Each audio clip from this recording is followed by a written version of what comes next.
Founders Live is the global venue for modern entrepreneurs, especially during these very challenging times. The direct impact of COVID-19 is currently being felt around the world, and it could get worse before it gets better. We are here to help you through these challenging times by connecting you to the people, information, and resources meant to move you forward as you start your next project.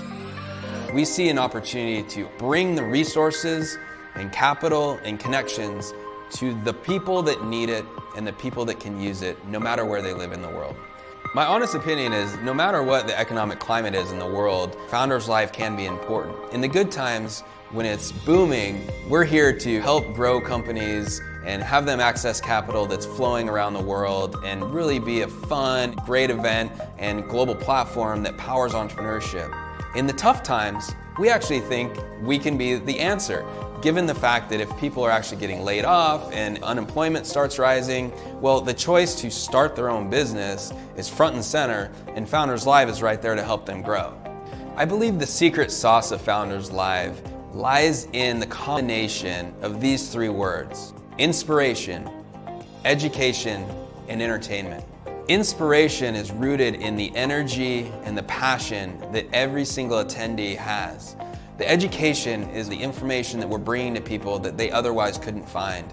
Founders Live Online helps solve entrepreneurs' daily challenges. If you have a question that you're just wondering, like, I don't know what to do here, you simply need to just type it into Founders Live and someone else will answer it right there for you. And the entertainment is the fun. We believe business should be fun, we believe it should be casual, and we believe it should be inspirational. Founders Live is the perfect place for you to connect with other entrepreneurs and to be inspired.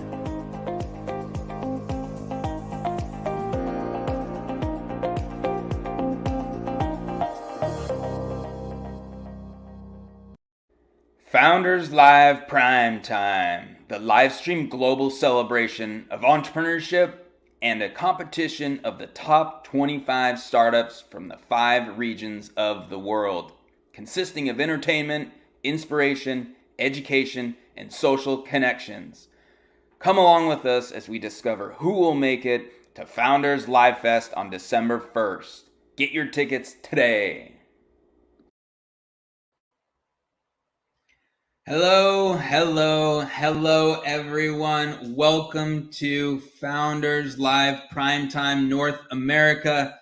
I am so excited to have you here. I'm going to bring up some of our city leaders that are co-hosting this event with us. So there is Jen. Jen, how are you doing? I'm doing great in Minneapolis tonight.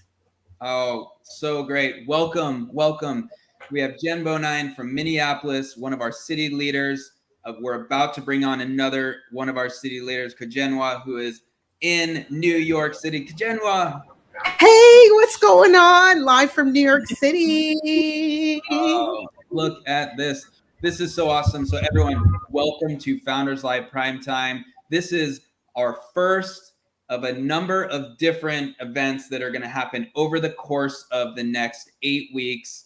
Founders Live Primetime is North America is the round 1 event, and we are here tonight to celebrate entrepreneurship, to enjoy conversation, community, hear the pitches. Ladies, how are you doing tonight? What are you excited about? Jen, let's hear first. Talk to us a little bit. Yeah, well, my journey with Founders Live has been so awesome, and I've watched it change so many entrepreneurs' lives with just some of the connections they're making. And Chad, who you'll see tonight from TipaScript, he was actually the winner of the first Founders Live I ever hosted.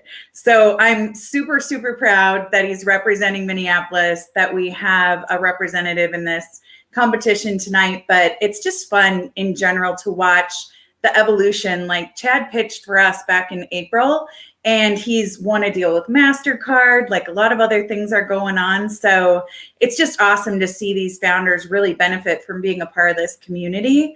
And we've seen that a lot over the last 6 to 8 months that I've been a part of hosting for Minneapolis. So it's awesome. So great. Kajenwa, share a little bit from your perspective. What are you excited about? And you've held some events and you've done some stuff internally for Founders Live. Talk to us a little bit about that. I love Founders Live. I really truly believe that it's a global place for entrepreneurs to come to pitch their ideas, for VCs to find new talent, for opportunities for founders to find their niche and find their contemporaries. So I'm really excited for the pitches. Every company that's pitched for Founders Live, as far as I've been, they've been really tremendous. There have been so many great ideas, so many new businesses. I love entrepreneurship. So for me, this is like really where I live. And I just can't wait to see the pitches tonight. Oh, me neither. So, Jen, I can just tell you and be honest that especially when we, with Founders Live, maybe it was premature, but we made some, announcements and efforts to do some hybrid events. And you and your team have done such a great job. Tell us a little bit about how you approached, putting on some events in this, like, what do we do time, with, the pandemic, and can we gather? You've been pretty innovative on that. Yeah, we had to be. What we were finding from a lot of people, especially here in Minneapolis. So anyone that's watched the news over the last year knows Minneapolis has kind of been a center of a lot of different events happening and things that are impacting a lot of people. And one of the things we wanted was to bring people together and to bring founders together. And as you said, Nick, we kind of did it early, right? We were in April of this year. So it was just as things were opening up. We obviously did everything according to the laws and rules around what our state was mandating. But we wanted to get some of these people back together because they really needed that sense of community here in Minneapolis around the founders that felt isolated, because it can feel really lonely at times to be a founder, and especially during COVID when you're not with your people. And so we were able to do some really creative things around hybrid events. I will say it was such a learning experience. And we had these amazing, what we called our in-studio audience, who was super accepting of all of our little snafus we would work through. But it's been amazing, and it's continued to grow. So we now have grown our in-studio audiences as, we've had more capacity, but we're also focusing on people joining from all over to see these amazing companies from Minneapolis and the Twin Cities, because we want that visibility, as you were talking about, for that global visibility to the cool things happening all over the world. Yeah, absolutely. All right. Well, I'm going to walk through some slides and share with all of you all watching what we're going to do and see tonight. And so we will periodically have our ladies here and our city leaders joining us, introducing and presenting the founders that are pitching. And so, hey, let's just have a good time tonight, huh? Sounds good. All right. I'll see you soon. All right. So I'm going to share my screen real quick, and we're going to walk through a few things real quick. I know that we have a time schedule here, and so we want to flip through some stuff. Hey, this is Founders Live Prime Time. So excited to have you all. Founders Live is really powering the pulse of entrepreneurship around the world. I want to remind you, please like this video, share this out, like this video for us. Let's get more people jumped in here and share this out on your favorite platforms, favorite social media platforms. Just grab that YouTube link and share it out. Say, hey, I'm watching an awesome event. Join me. All right. We also have a chat. If you'll notice there, join us at chat.founderslive.com. It's on Buzzit. We're using a new platform. It's actually just a chat room that is available. Hang out and watch the event. There's actually, the stream is in there. You can chat with attendees. Of course, we have the comment section here, but this is more of a chat room. So please jump in there. Feel free to, hang out in there and watch the event and be a community as well. So this is a global celebration. We'll have an opening conversation here. We're going to have a pitch competition, and we'll do networking and connecting afterwards. So Founders Live Prime Time has 5 events. Here is today's the North America event. We have Latin America in 1 week. These are all on Wednesdays. So next week is Latin America, the LATAM event. We then have the APAC event in 2 weeks over there in Asia and Southeast Asia. We then have our Africa event on November 3rd. And then we have our wild card weekend, which is going to be so fun. A couple startups from various parts of the world. We then are looking to see who advances to the Founders Livefest final event. That's our little mini summit, and we're really, really excited about that. So tonight's agenda, we are going to see, we're going to have a great panel discussion around entrepreneurial quality, what that means to all of us, and how we can improve that. Then we're going to hear from some community partners and basically our prime time partners. We're so excited to have them here. We then have our pitch competition. We then will have networking and happy hour on Buzz It and Kumo Space. So the panel discussion, we have some individuals that we'll bring up here in a second. We have some great people here, and so pleased to have this group talk about what entrepreneurship means to them and how we are improving that. We then will have some community partners, now CFO, Aloha, and then hear from Spaces as well. I'm going to take some time and deliver a bit of a keynote on some really, really exciting new things that are hitting. You've probably seen us talk about these company colors, our community support token. I can't wait to hit that. Then our pitch competition. So we have these 5 startups from Seattle, Los Angeles, Phoenix, Minneapolis, and Portland. Man, these are just amazing startups. So again, please jump in if you can. If you want to join the chat, just kind of meet more people. It's typing chat. It's not video. It's typing chat, and then you can watch the event as well. There's a social hour there. So real quick, I'm going to run through this because I want to stay on the time here. As a global startup marketplace, we connect people with knowledge, resources, and get them the global exposure needed for success. What started in 2014, that'll come back in a second. That's an important date for tonight. Started this in Seattle, and that's my hometown. It's where I really started everything. And we started to quickly expand around the world. And we have reached 80 cities. That means we've had an event or have feet on the ground in about 80 cities globally. That's 26 countries, many different languages. Some I can't speak. Some of you are probably watching here, and it's just really exciting to see. You see all those dots. I mean, it's all over pretty much every continent. It's absolutely great, but we're just getting started as well. Hey, if you want to start a Founders Live in your city, you simply go to expand.founderslive.com, reach out, and we will talk with you, and hopefully we can get something started. That's how we get new cities going, is looking for leadership there to get going, just like we've seen with these ladies. The 4 core values I want to touch on, as they are so important to our brand and our experience. Number 1 is our respectful authenticity.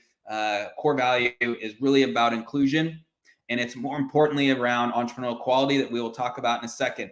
But we ask you to be your authentic self, but also respect others in theirs and include them in this experience. Secondly, gather around the campfire. So we are all storytellers. We are telling the stories of the future that we want to build, and we're coming together in community. So we ask you to gather around the campfire and entertain people. Thirdly is open the door. So this is just about doing great things for people without expecting a return. Make that introduction, help them out, do something, and look, it comes back to you tenfold. And we want our community, we ask our community to really be a part of that. Lastly, no name tags, and this is kind of a funny one, but it's really just about have more fun. We believe business should be fun, casual, and enjoyable, and that's what we're doing here today. So those are our core values. We ask that you not only respect them, but hopefully embrace them and spread them to what you look to do in your pursuits. So as we get going here, last time, definitely jump into that chat if you can. If you want to be more social, hey, if you're just watching on your own, that's cool too. And we are now going to jump into a conversation, a panel discussion around entrepreneurial quality. So I'm going to bring on our guests, our panel discussion guests. We have a number of individuals here, not only on the investment side, VC side, but also the entrepreneurial side. So I see here we've got Marshall. I'm going to bring up Marshall, and I'm going to bring up all 4 of you, and feel free to turn on your camera there as our guests here. And let's see, there's Tessa, and I'm going to remove there we are. How are you all doing today? Doing well. How are you? Good. I'm going to bring on Kajenwa as well. And Kajenwa is going to join us. But we are now going to have a panel discussion and really talk about entrepreneurial quality. But first, what I would like to do is have everyone go around, and rather than we butcher some of these names, I'm going to have you all introduce yourself, give a little bit of intro on, really, your firm or what you are representing, and then we'll have a discussion around entrepreneurship. So first and foremost, I'll have Tessa introduce yourself real quick for us. Hi, everyone. I'm Tessa. It's great to be here tonight. I am based in Chicago, and I am the founder and general partner of Capitalize VC. So Capitalize VC is a $10 million fund based here in Chicago that invests in Black and Latinx founders at the pre-seed stage. And so we're looking at enterprise-related technology in fintech, advertising tech, and future of work. So a lot of what we look at is in kind of the passion economy, the creator economy, and anything in like the gig economy as well. But then in addition to that enterprise focus, we also invest in direct-to-consumer brands using revenue-based financing. And we're doing that because we're ultimately looking to diversify the limited partnership pool of our fund as well. And in order to do that, we're looking to increase liquidity of the fund to create access for Black and Latinx investors as our LPs. And so we believe that by lowering this barrier to entry, being liquidity in VC, that we'll be able to create that diversity kind of at all levels of the value chain within this industry. And so the revenue-based financing is the way that we're able to bring in that liquidity. So I will pause there and pass it off to Marshall. Hello. Hey, thanks, Tessa. Thanks, Nick. Thanks for having me. Great to see everyone. My name is Marshall Smith. I'm calling in from Los Angeles, California, and general partner and co-founder of Steamwork Ventures. We are a venture investing in connected solutions for impact in health, wealth, and the environment. And we see connected solutions really as an opportunity for entrepreneurs and founders to monetize in three different places.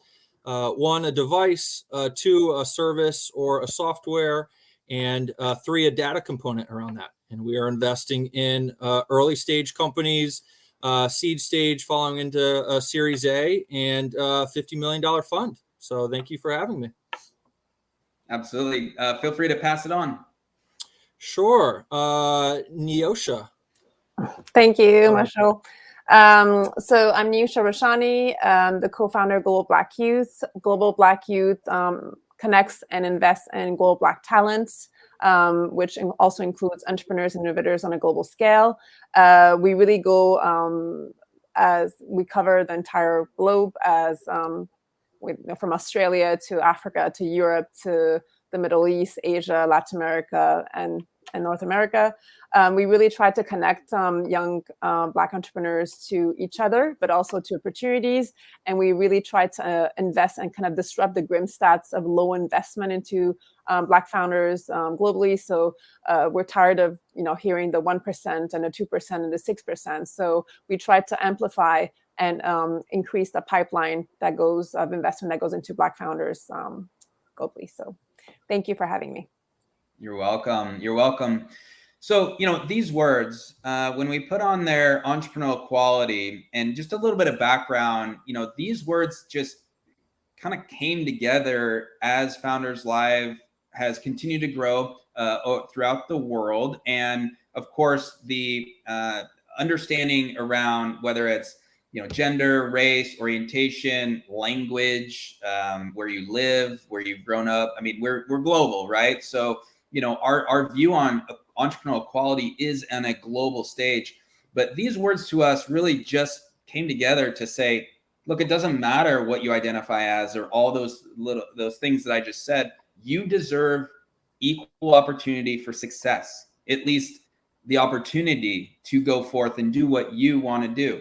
So I would like to go around the group and really and we want to keep these answers a little bit brief, just so we can touch on a lot of different topics here. But let's start with Marshall. What does that mean to you, real quick, in terms of like really those two words?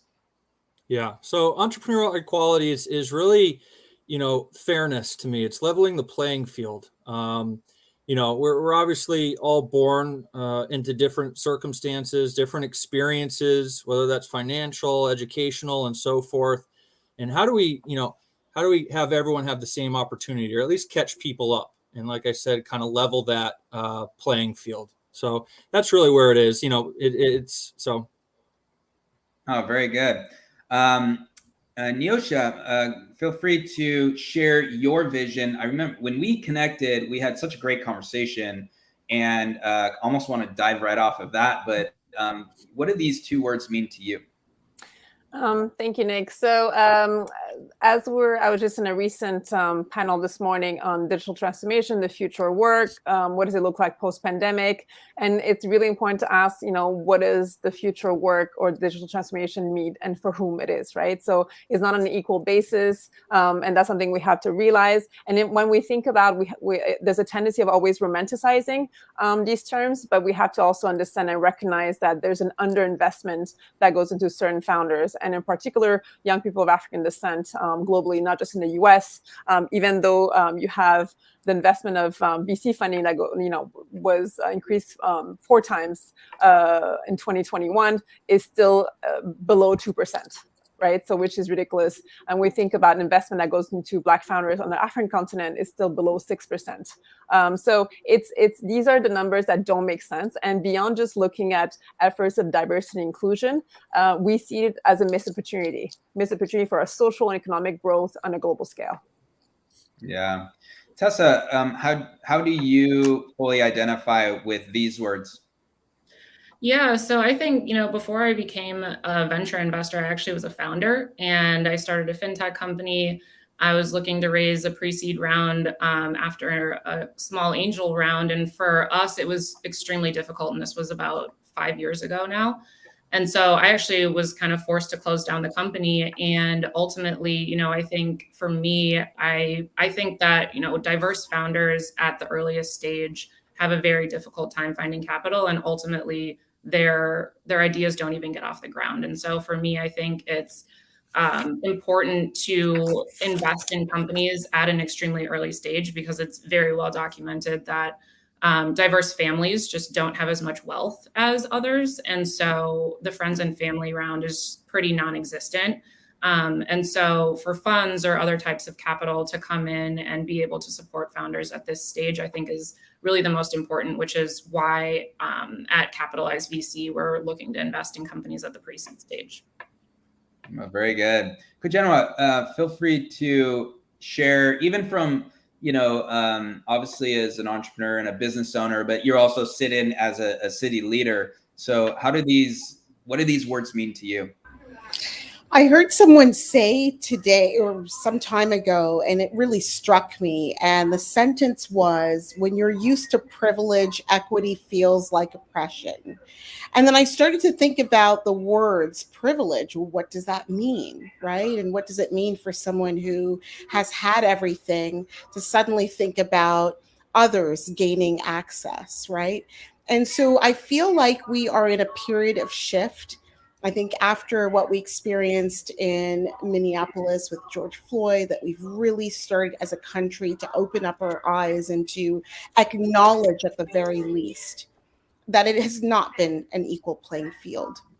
And so as an entrepreneur, as someone who works in marketing, PR, and branding, my work is to ready entrepreneurs to ensure that they have the tools in their toolbox to move forward and to be successful. And a lot of that has to do with financial literacy, something as simple as learning the concept of putting away even $2 from 20 into an account somewhere that you can access later, right? So there's still so much work left to be done, but the time is now. And I'm really excited to see the developments, the growth. I'm looking forward to seeing more entrepreneurs of color, women, many of whom have had to drop out of the workplace altogether, to come back and make a difference. And I just know that there's a huge market potential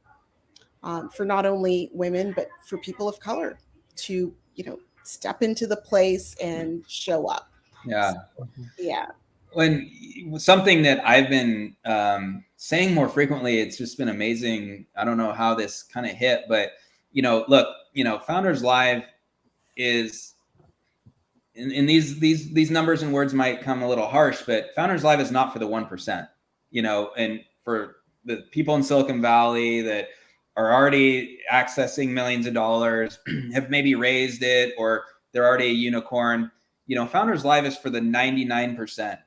And when you kind of look at that, and then you say, well, okay, what is the 99% or even the next 5%, and how are we ranking those? Remove that thought. But when you think about globally, the next 5% of people is 400 million people globally that, in my opinion, are as good as you or me in terms of they have ability, they have maybe know-how and have ideas around problems. They just haven't been provided the opportunities yet. We're talking about 400 million.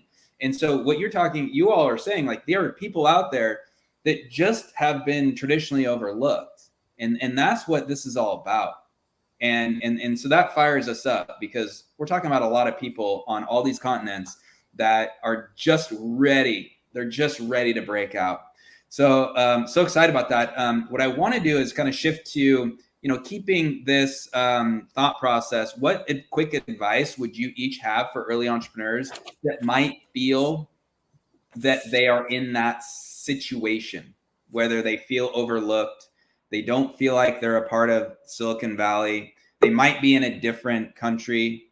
So let's just kind of go around that ring again. Let's go with Marshall. What are your thoughts and maybe quick advice to an early stage entrepreneur just getting going? They might be getting their pitch deck ready and wanting to start raising that kind of seed round. What are your thoughts? Oh, you're on mute.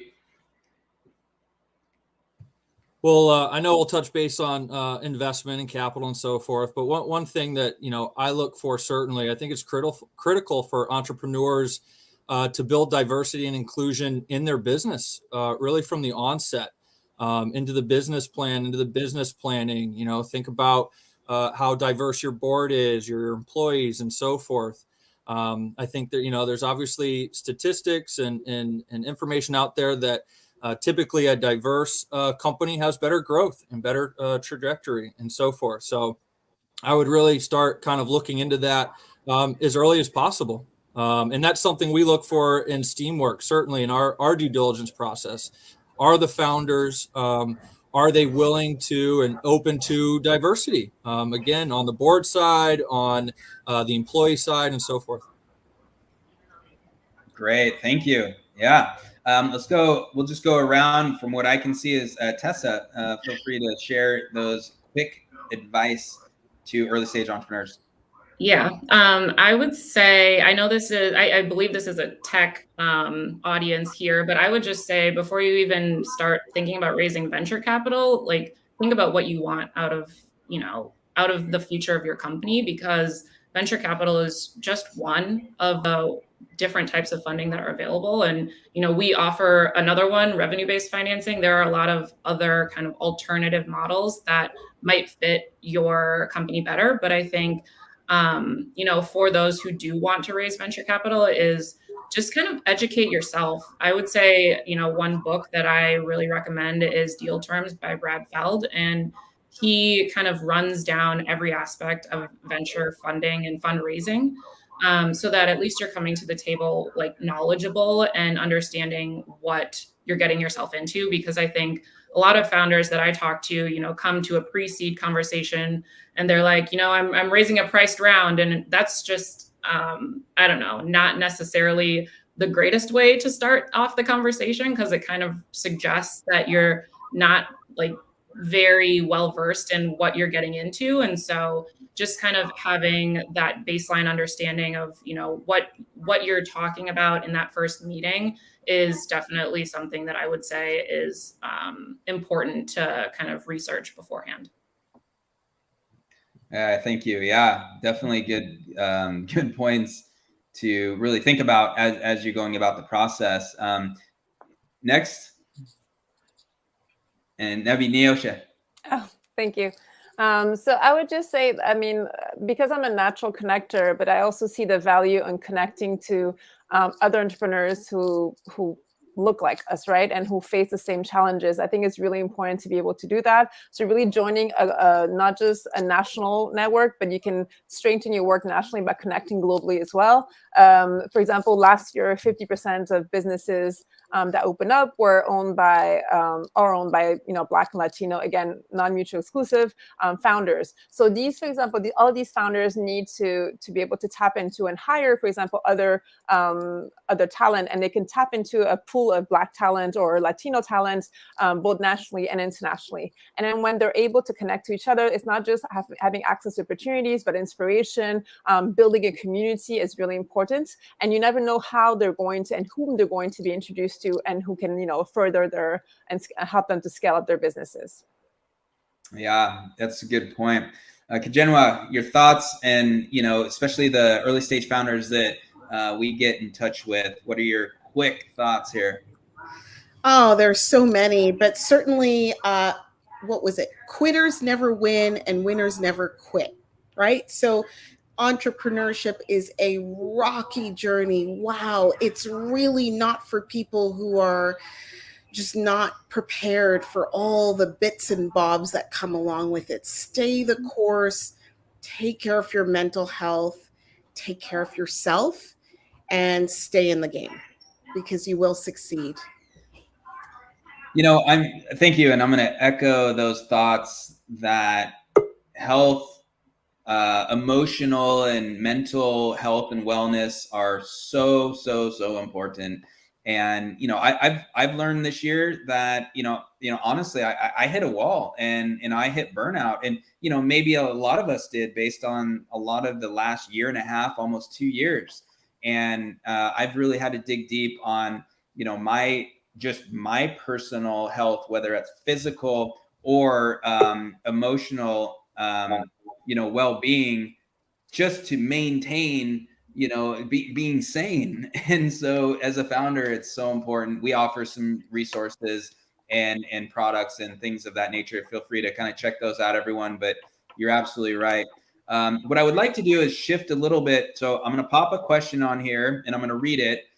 We have a question from Kumar, who's actually one of our city leaders there in San Diego. So I will remove this question so we can see everyone in a second. But, what advice do you have reaching minority and female entrepreneurs during recruitment efforts, especially when you are really trying to, focus on these diversity and inclusion aspects? Does anyone, and I would like to, given time, just whoever wants to jump in, feel free to jump in here and suggest some ideas around how one would go about recruiting and basically finding that talent. So for you, Kumar, I would say think about your demographic and your psychographic, right? Demographic, where do those people that you hope to find live? Where does your avatar live? What newspapers are they reading?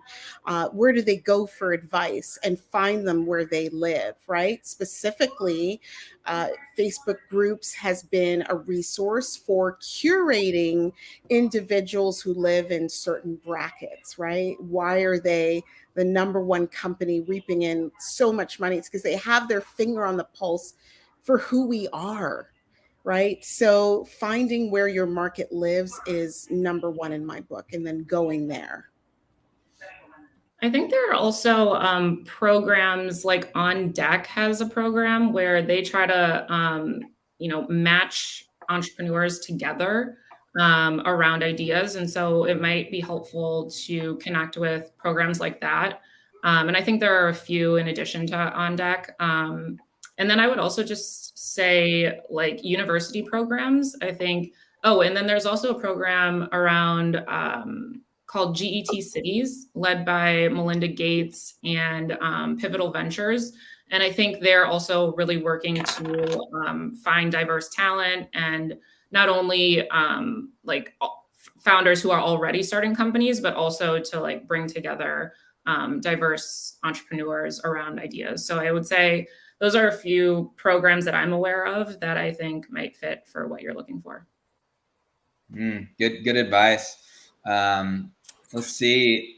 Last question, because unfortunately we don't have a ton of time, just because we've got so much more to experience here. In a short, brief thought, paint kind of the dream picture for you all, especially thinking about diversity, inclusion, entrepreneurial equality. So just kind of get creative a little bit. But what do you want the world to look like in maybe 10? Well, hopefully soon, but let's go out 10 years. So we'll start at the top again, Marshall. Sure. What thing that makes me very optimistic right now is that we're having these conversations, right? This is not something that 10, 20, 30 years ago, even longer, was brought up on panel discussions. There wasn't DE&I groups and networking groups or executives and companies taking on the initiative. So the fact that we're having the conversation now, it just makes me so optimistic. And there are so many changes that we need to make in the future. It's really hard to, really hit on one. It's not just deploying capital to underserved communities. There's educational things that we need to improve on. There's financial literacy, like Kojenwa mentioned. There's so many things, even political wise, that we need to work on. So even just having the conversation, I think is an improvement. And, 10 years from now, I hope there's vast improvements in all of these things, but it's such a big problem that, it's not going to be solved in 10 years, but at least we're having that conversation now. Thank you. Yeah, Tessa. My vision is that founders can raise capital from people who also look like them. And so I think that means, a lot more diverse GPs, a lot more diverse LPs. And I think that happens through building wealth for communities overall. So I think, obviously investing in diverse founders is a huge focus of what I'm trying to do, but I'm also trying to build broader wealth than, just within founders and just within those teams, because ultimately I think that's kind of how all of this scales to the maximum potential.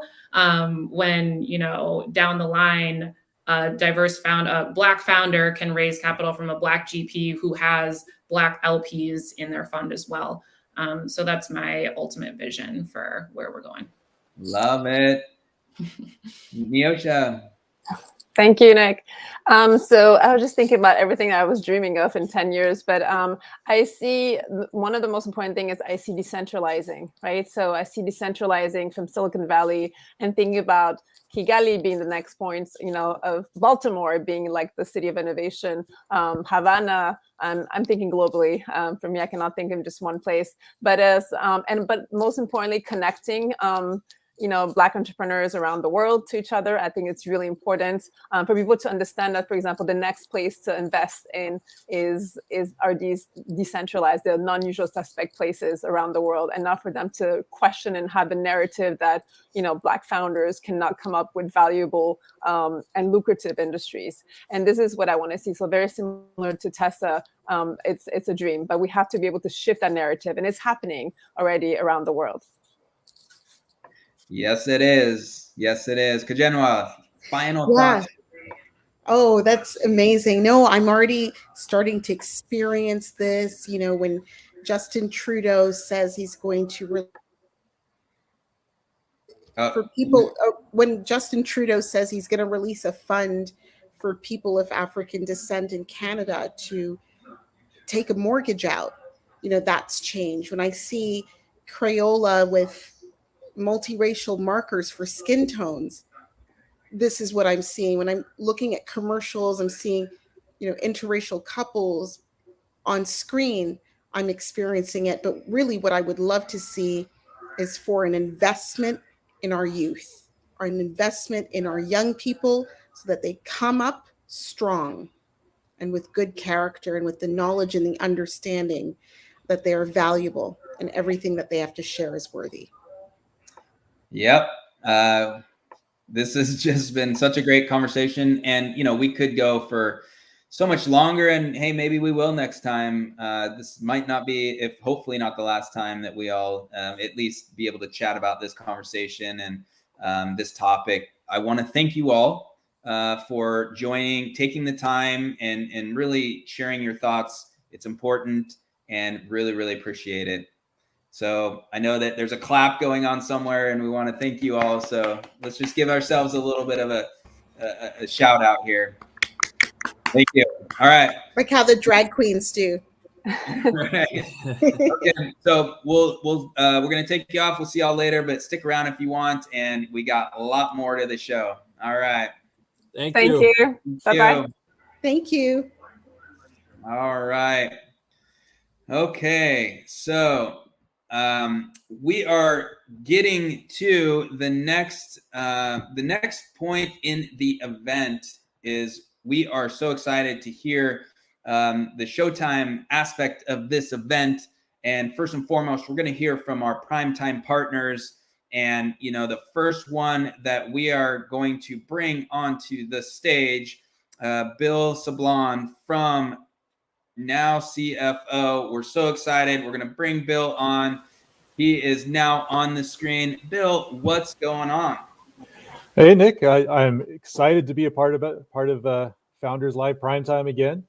So, obviously in Seattle, we've been working with you for a number of years, but seeing it all across the country and the globe is pretty exciting. Oh, it's so great. As you're getting your slides ready, go ahead and pull your slides up and then share your screen. And I will speak a little bit about Now CFO. So, we're coming into our third, if not fourth year. Been such a great partner with Founders Live and Now CFO have really worked together, and Bill has been an incredible supporter, and Now CFO as a brand been such a great partner. So I want to give Bill the stage for a few minutes. We're going to have him talk about what they offer and how they support entrepreneurship. Bill, you ready? I'm ready. All right. So, yeah, no, I appreciate it. Like as I was saying, I'm here in Seattle. I run the Seattle practice of Now CFO, and I get to talk to all the founders, locally in ways that we could help them. So I know we've got a Seattle founder on here tonight, so I'm excited about that. And I know they've heard me talk about accounting. So I'm actually, today I'm going to talk about some of the other services that we offer. But part of why I wanted to be a part of Founders Live Primetime and going into the Live Fest is, Now CFO is not just a Seattle company. We're a national firm, and we've got locations, offices all over the country. But beyond that, one of the things that we discovered this last year and a half is, we can do work with companies anywhere in the world. With all of the remote capabilities, it doesn't matter if there isn't a pin in the city that you're in, we can still kind of work with you. So what is Now CFO, all about? We're an operational accounting and finance firm. And that means a lot of different things, but really it comes down to this point here: financial visibility. What we're trying to do is give you financial data that is accurate, it's timely, it's relevant, and it's insightful. If you have all of those things, you can make smart business decisions about your company. And that's ultimately what we want to achieve. You didn't start a company so that you could do accounting. You want to be able to grow your business and do all these really cool things that all these founders have got going on. You don't want to be caught in the minutia of debits and credits and all of that. But it is crucial to have the information there to make good business decisions. One of the things is that takes a lot of different forms. What does financial visibility mean? So kind of what we offer is consultants at every level of accounting and finance, everything from the CFO, down to the staff accountant. And I realize that might be a little bit hard to read everything in there. But at the highest level, what we're talking about is a staff accountant is doing the execution of accounting. They are, reconciling your bank entries. A lot of times they're actually entering the bank transactions into your accounting software.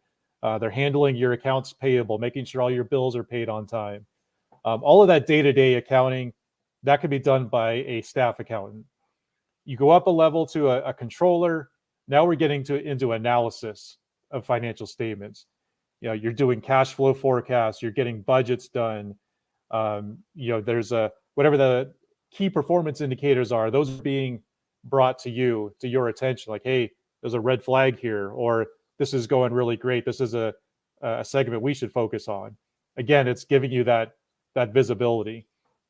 And then, of course, at the highest level, the CFO, that's very much forward thinking. It's strategic in nature. Sometimes it's what's the best way to raise capital versus, or maybe it's what's the best way to exit a company. Wherever you are in a life cycle, the CFO is the one who's being strategic in nature. Now, a lot of times, as I mentioned, I talk to a lot of founders, talking to them about their accounting and finance.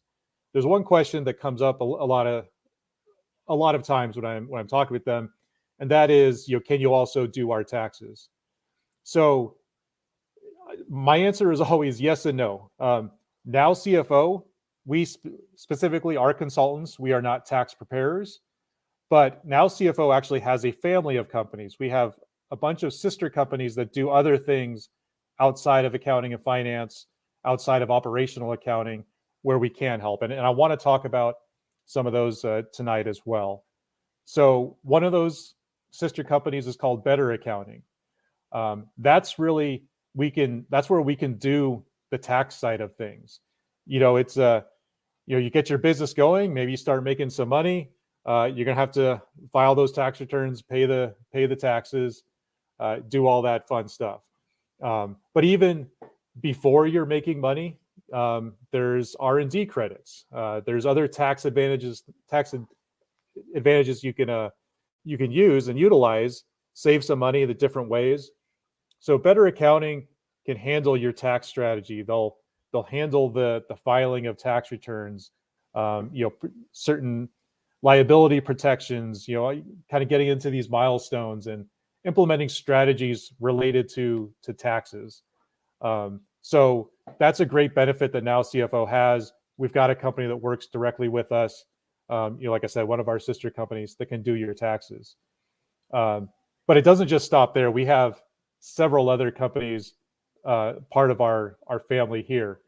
And one thing about Better Accounting, you'll see here we do have subscriptions for companies that are under 150,000, 0 to 3 employees, and different levels at different prices. So we do, obviously, we work with very small companies that are starting, and we've got plans for you.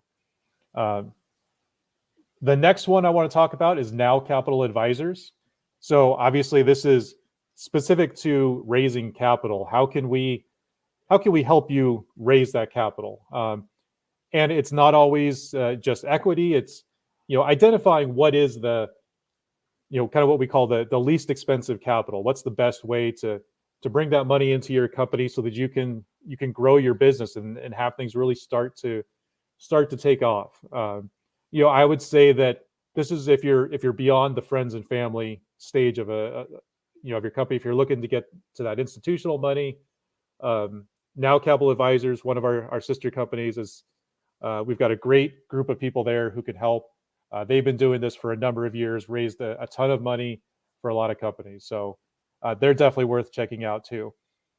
Now, once you've got that money in, hopefully you've got your use of proceeds reports and you know what you're going to do with it. And now it's time to really take off and start growing. And that's kind of where we get to another one of our sister companies. It's called Scalability. And what Scalability does is they kind of do what Now CFO does with that outsourced fractional model of accounting, and they apply it to training. Now we're talking about leadership training, sales training, all of those things outside of just accounting and finance. They can help you put together repeatable processes, and it's a customized program just for your company, so that as you start to grow and you start to onboard more employees, you're going to have these processes locked down. Your leaders are going to know exactly how to do it. It's repeatable, and it makes things run so much more smoothly with your business as it grows. That's the reason for the name scalability. This is how you're going to be able to scale your company. A lot of times when you bring in a lot of money and you want to ramp up your team, let's say you go out and you hire 5 people or you hire 10 people. Well, how do you bring in 10 people at a time? If you've got systems in place that can handle it, you're going to be okay. So it's great. Another great offering that you can get through Now CFO.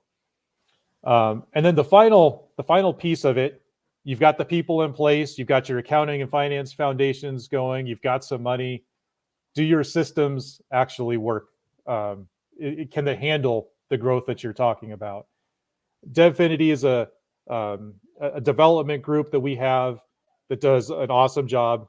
They started with some internal projects of our own at Now CFO, and they were so great. We're like, hey, we gotta bring these people in, and they could add so much value, for our clients. So some of the things that we're talking about: data warehousing, custom software, API integration, website development.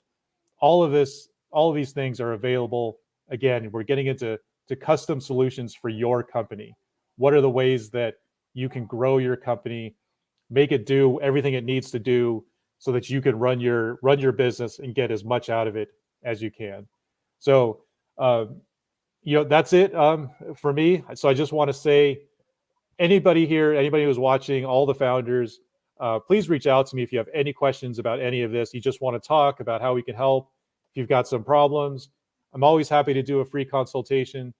I know you can't click on the little link through YouTube, but if you want to jot that down, calendly.com/bsublon. I've got a bunch of different meetings there. Feel free to click on one, and we'll do it on Zoom if you're not in Seattle. If you're in Seattle, I'm happy to meet you in person. But yeah, I'd love to talk to you. Thank you, Bill. Thank you so much. And for everyone, you'll see in the chat and the information we'll send later, there is an attendee package, a gift package. And we've got a lot of our partner information there, a lot of the NFT stuff that you'll see in there. So check that link out. You'll then find Now CFO's information. You'll find Bill's Calendly link. And I will tell you by personal experience, you want to get on his calendar. So thank you so much, Bill. Oh, thank you. All right. See you later. All right. We are going to bring up another partner. The next one we have is Aloha, and we have David from Aloha here, and so excited. We bring him onto the screen. David, what's up?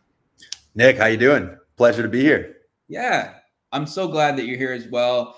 I'm so glad that, we a little earlier in the year, we partnered, we're really working together. Look, everyone, as you're watching, you're listening here, Founders Live is really, we are working hard to bring great resources to you. We're now going to hear about outsourcing and developers, and really helping you, early stage entrepreneurs, find the right resources and team to help build your products. So David, you want to chat? Do you need to share your screen, or are you good?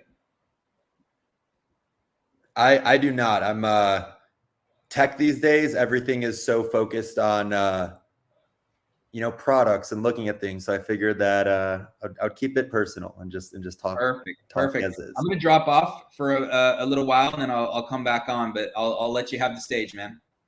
Awesome. Well, great. Really appreciate being here and excited to chat with everyone here today. So my name is David, a co-founder of Aloha. We are a platform for outsourcing software development for startups. Kind of think of us as software outsourcing infrastructure as a service. Before I actually get into what we do, I think it's really important to understand why we're in this space and our philosophy, and why we're really obsessed with outsourcing. So we started Aloha because we ourselves, as a founding team, we were working on some apps, doing some tech consulting ourselves, and we needed to expand our dev team. It was too expensive to be hiring in-house resources, so we started looking to freelancers and outsourcing. And we knew that outsourcing had a horrible connotation. And so we were pretty resistant to doing it. And this one firm ended up reaching out to us out in Ukraine, and we looked at their website, and their website was gorgeous. And so we said, you know what, let's give it a shot. Let's see what happens. It actually ended up being a wonderful experience. And so then we started obsessing. Did we just get lucky, or is it actually possible to have a really good experience when you outsource? And so we tried with another firm, had a horrible experience, tried with a different firm, had a horrible experience. And soon enough, we really embodied the pain points and the headaches and why everyone doesn't really enjoy outsourcing these days. And so we became obsessed with, why did we have a really good experience with one firm and not with others? And ultimately, everyone is outsourcing. Even the Google, Amazons of the world are outsourcing. They may not necessarily tell you that they're doing it, but they're using firms like Accenture or Deloitte to be outsourcing on a larger scale. And these big dogs have the freedom, the financial freedom, the time, the luxury of hiring people to be solely focused on managing resources, to outsource and leverage global talent. Because let's be honest, just because you are in one location doesn't mean that you're exclusively good at developing, right? There's great developers around the world. And that's really what our mission is. It's to create a world where anyone can innovate freely, to give founders, to give early stage startups the opportunity to outsource successfully, to leverage the global economy to your advantage and not have to go through these pain points that are typically faced when you outsource, and so many pain points that you hear. So how do we go about it? We have a three-pronged approach. The first is our partner network. The second is our platform. The third is our process. We've gotten here through studying pain points. So we did not just create a solution. We said, let's actually study this. Let's figure out what the pain points are. Let's look at our own experiences. We've been here. We know the struggles. Let's figure out what the actual pain points are and build our solutions from there. So first is the partner network. We have vetted through over 10,000 firms around the world.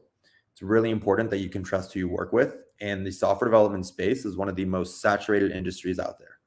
In the United States alone, there's over 500,000 software development shops. So you can imagine how many there are around the world.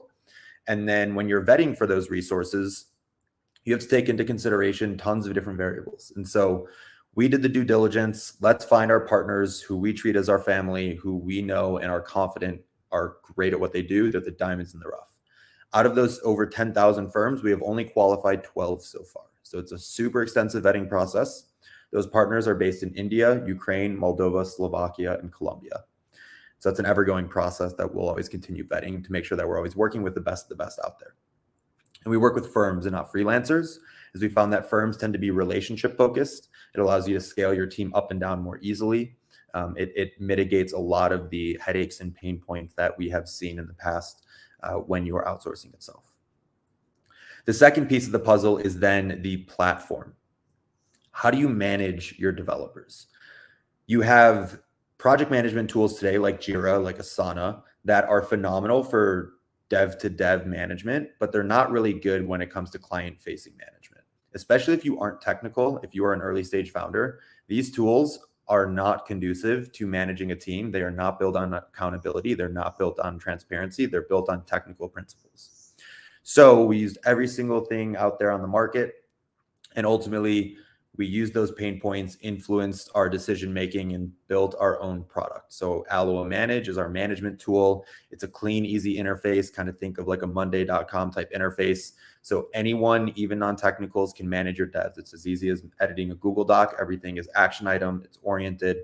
It's easy to use. Everything has a specific purpose. There's no bells and whistles. What you see is what you get.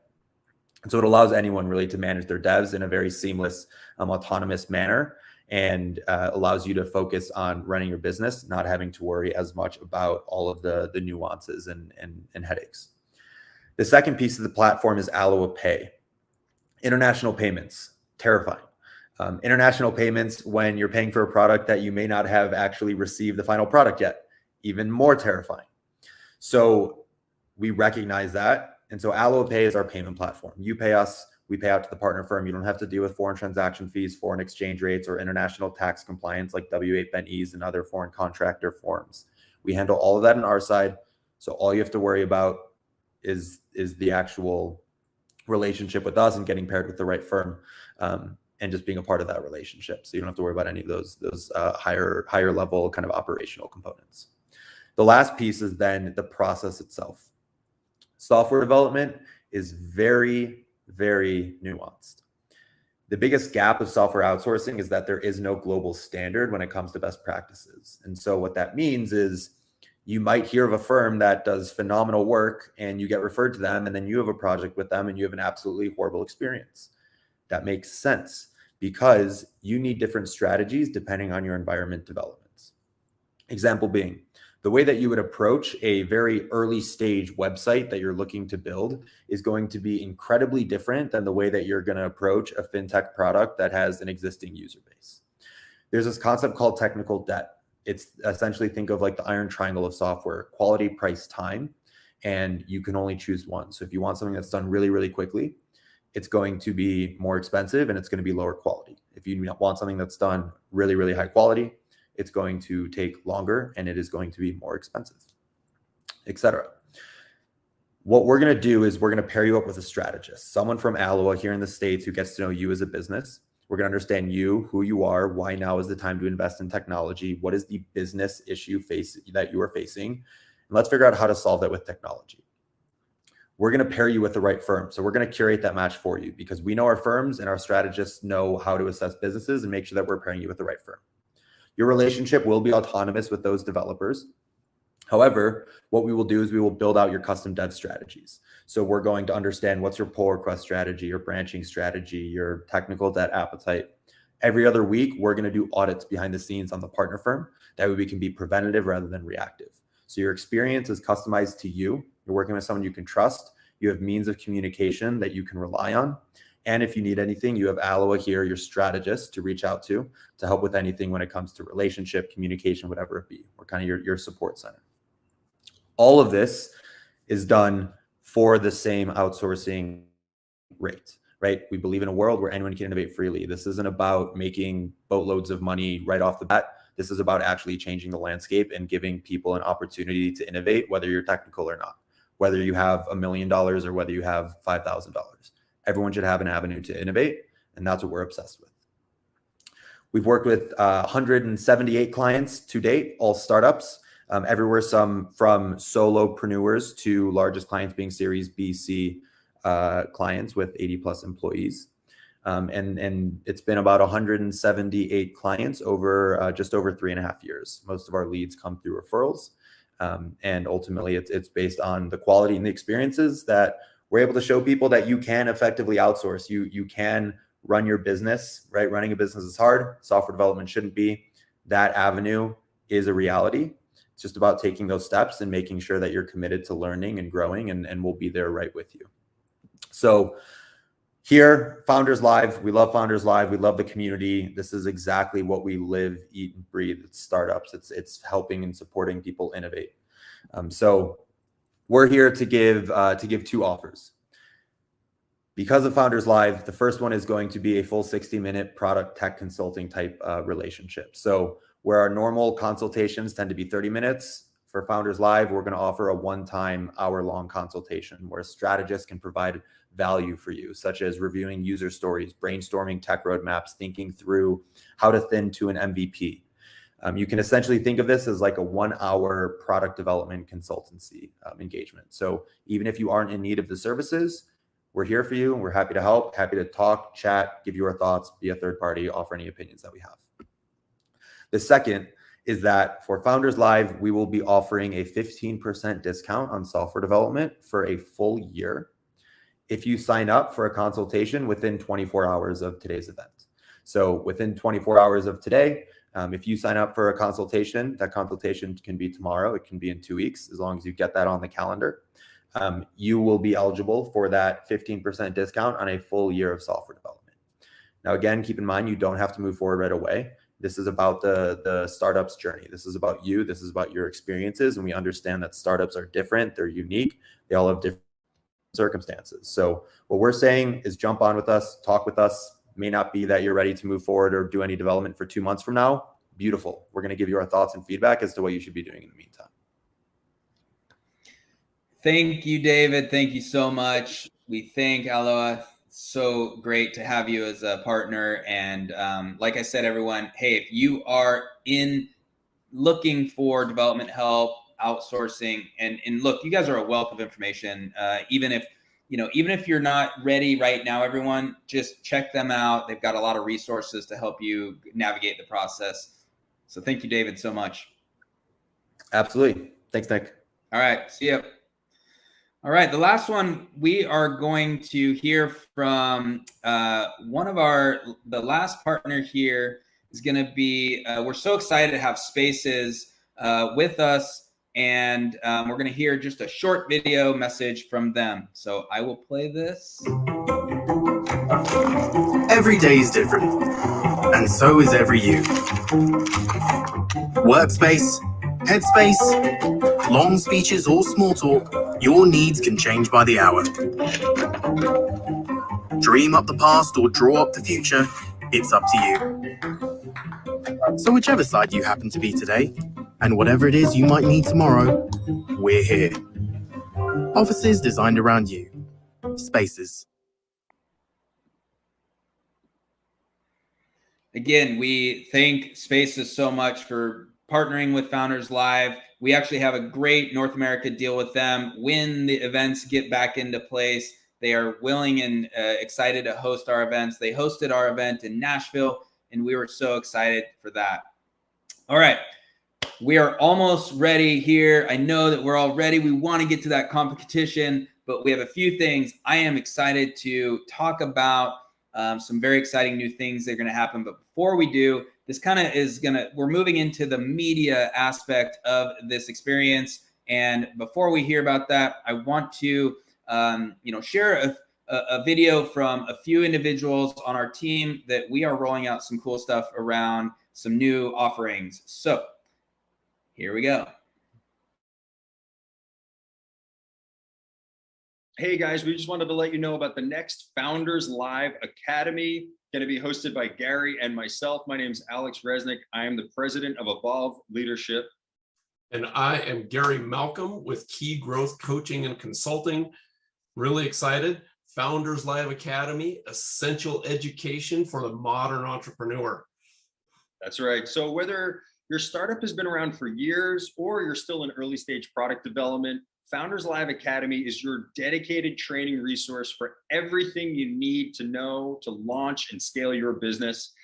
But hey, in the meantime, we're going to be launching the Founders Live free training series, which is every first and third Thursday of the month. Again, every first and third Thursday of the month, where we're going to be covering topics that are essential to helping you grow your business. So whether that's sales and leadership, finance, marketing, product development, each time is going to be dedicated to an important topic you're going to need to scale your business. And what's really great is this is interactive. You're going to be practicing and learning and actually doing something on the court with us, right? So it's a really fantastic way to do this. So the first and third Thursday of each month, find us on the Founders Live LinkedIn page for events and also founderslive.com. Look forward to seeing you at our next training.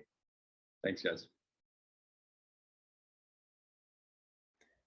Hey everyone, just want to jump in here and share a little bit about our Founders Live podcast. Yes, we have a podcast. If you have not been listening, we interview and talk with entrepreneurs from all around the world, people from early stage startups that actually pitch at our events to more established companies, people building brands, people creating really amazing companies. And we publish one, if not two, a week. And if you're not listening to this, you're missing out. So please check out the Founders Live podcast amongst all the other things that we offer. You can search it on Google, the Founders Live podcast. You can go podcast.founderslive. You can find it there. But then follow it. We're on, Apple. We're on Google store, like Google platform. We're on Amazon. We're on all Spotify. So you can find us there. Listen to us on your favorite platform. Please give us a rating and share it with your community. Hopefully it helps you. Hello, Founders Live family. Nick Zeisler here. I hope you're enjoying this great time of year, prime time, as we build toward the exciting conclusion at Livefest in December. The team here at Founders Live is cooking up lots of great new programming for our members. I'm excited to share with you that one of those new features will be a video interview series unlike what you've ever seen before. The details are still being worked, but the bottom line is that I'll have the honor of sitting down with winners of our city pitch competitions, participants in the primetime events, and entrepreneurs all over the world talking about their businesses, their journeys, and most of all, celebrating them and the Founders Live community. It's all coming up in the next few weeks, and I can't wait to share these great conversations with you, our Founders Live friends. Stay tuned until then, and I'll see you online.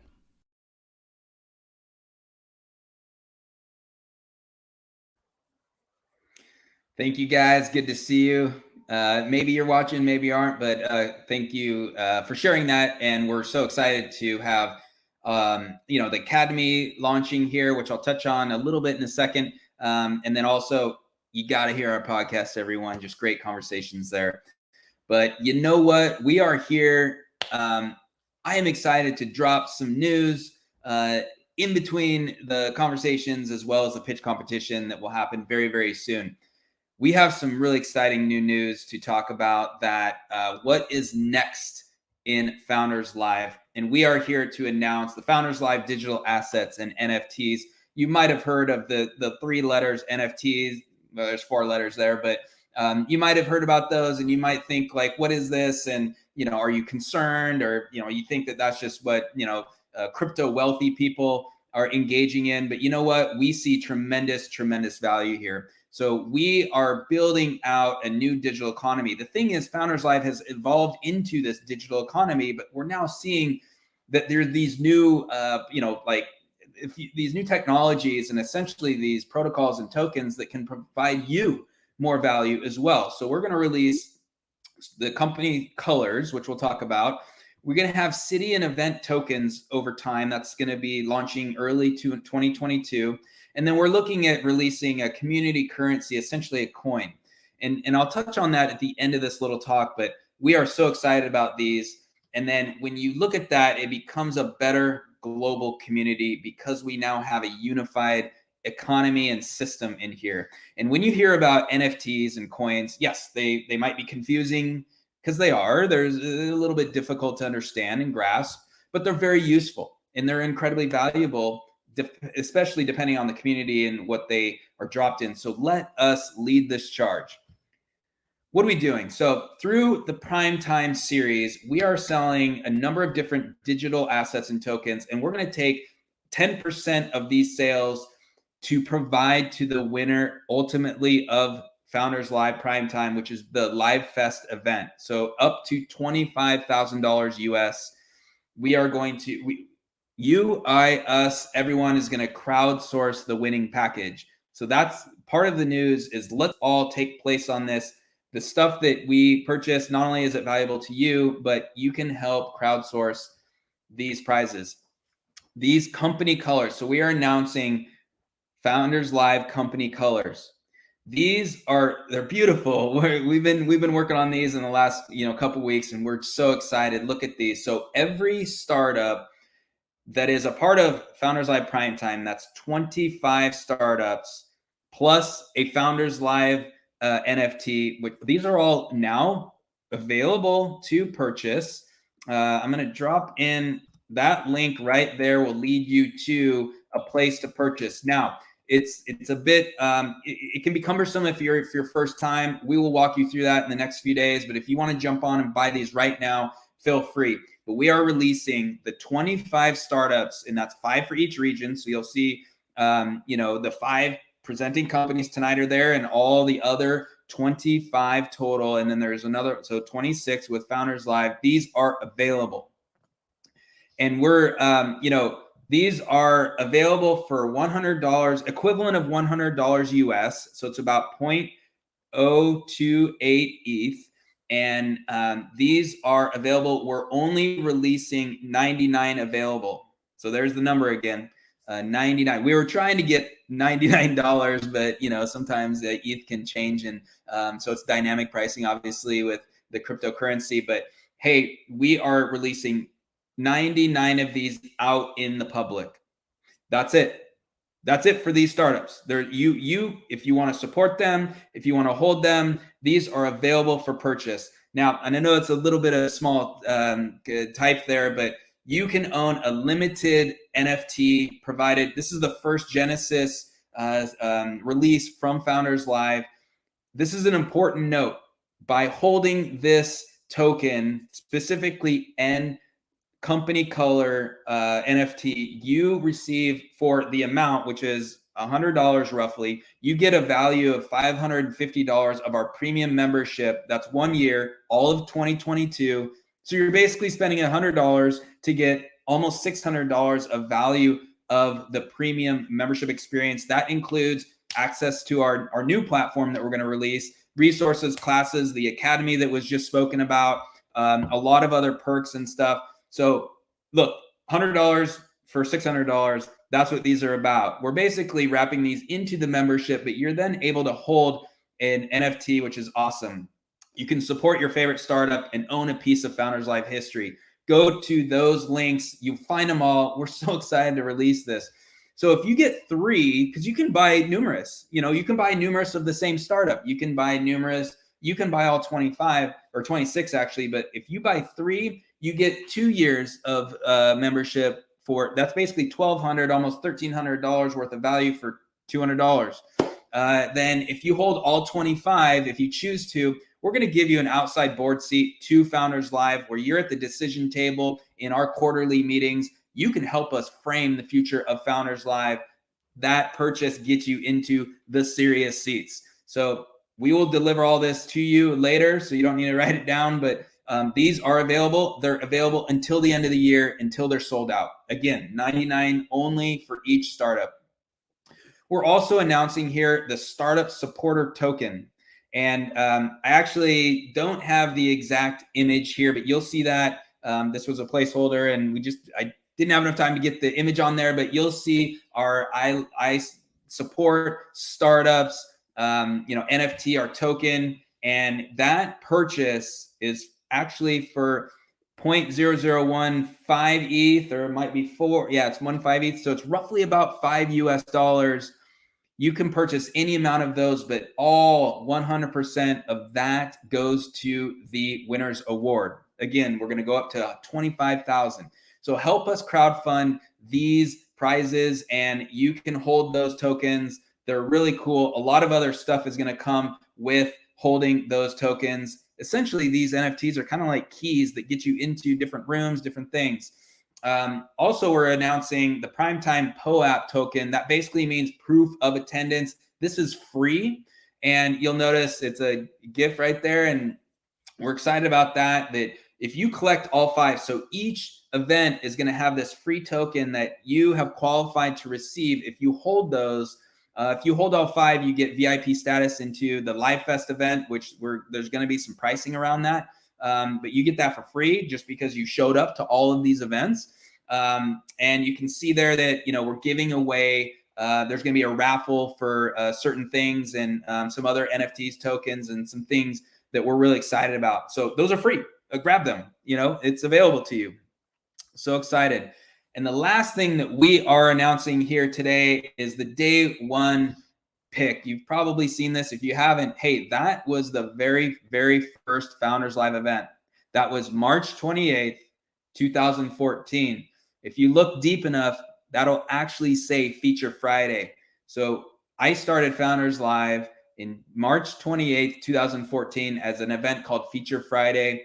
This picture was snapped. That's me announcing what we're doing and how we're going to grow this thing. And little do we know, now we're around the world. This event is Primetime, which we have regions around the world doing this.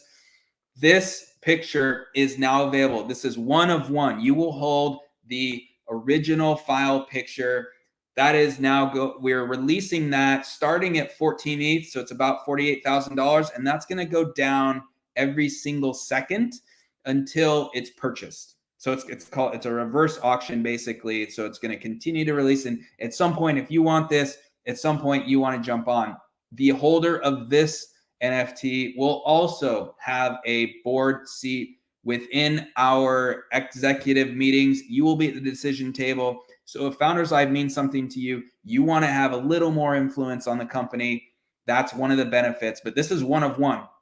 Depending on how far Founders Live goes and what things happen in the next 5 to 10, 20 years, this thing's probably going to be at least more valuable than maybe you purchased it. Only one in the world. So own a piece of Founders Live history. We're excited to release these. And the last thing I want to share before we get into our event, the pitch competition, look, we are a global economy. We need to equalize financial access and economics. And you notice that was part of our discussion earlier. And these tokens will, and these, like essentially a new unified currency and value of exchange, that's what we're looking for. When you're in Indonesia or someone's in Africa and then we're in the United States, we're working with different fiat currencies. We're looking to have a unified system here, and we're excited to build this out.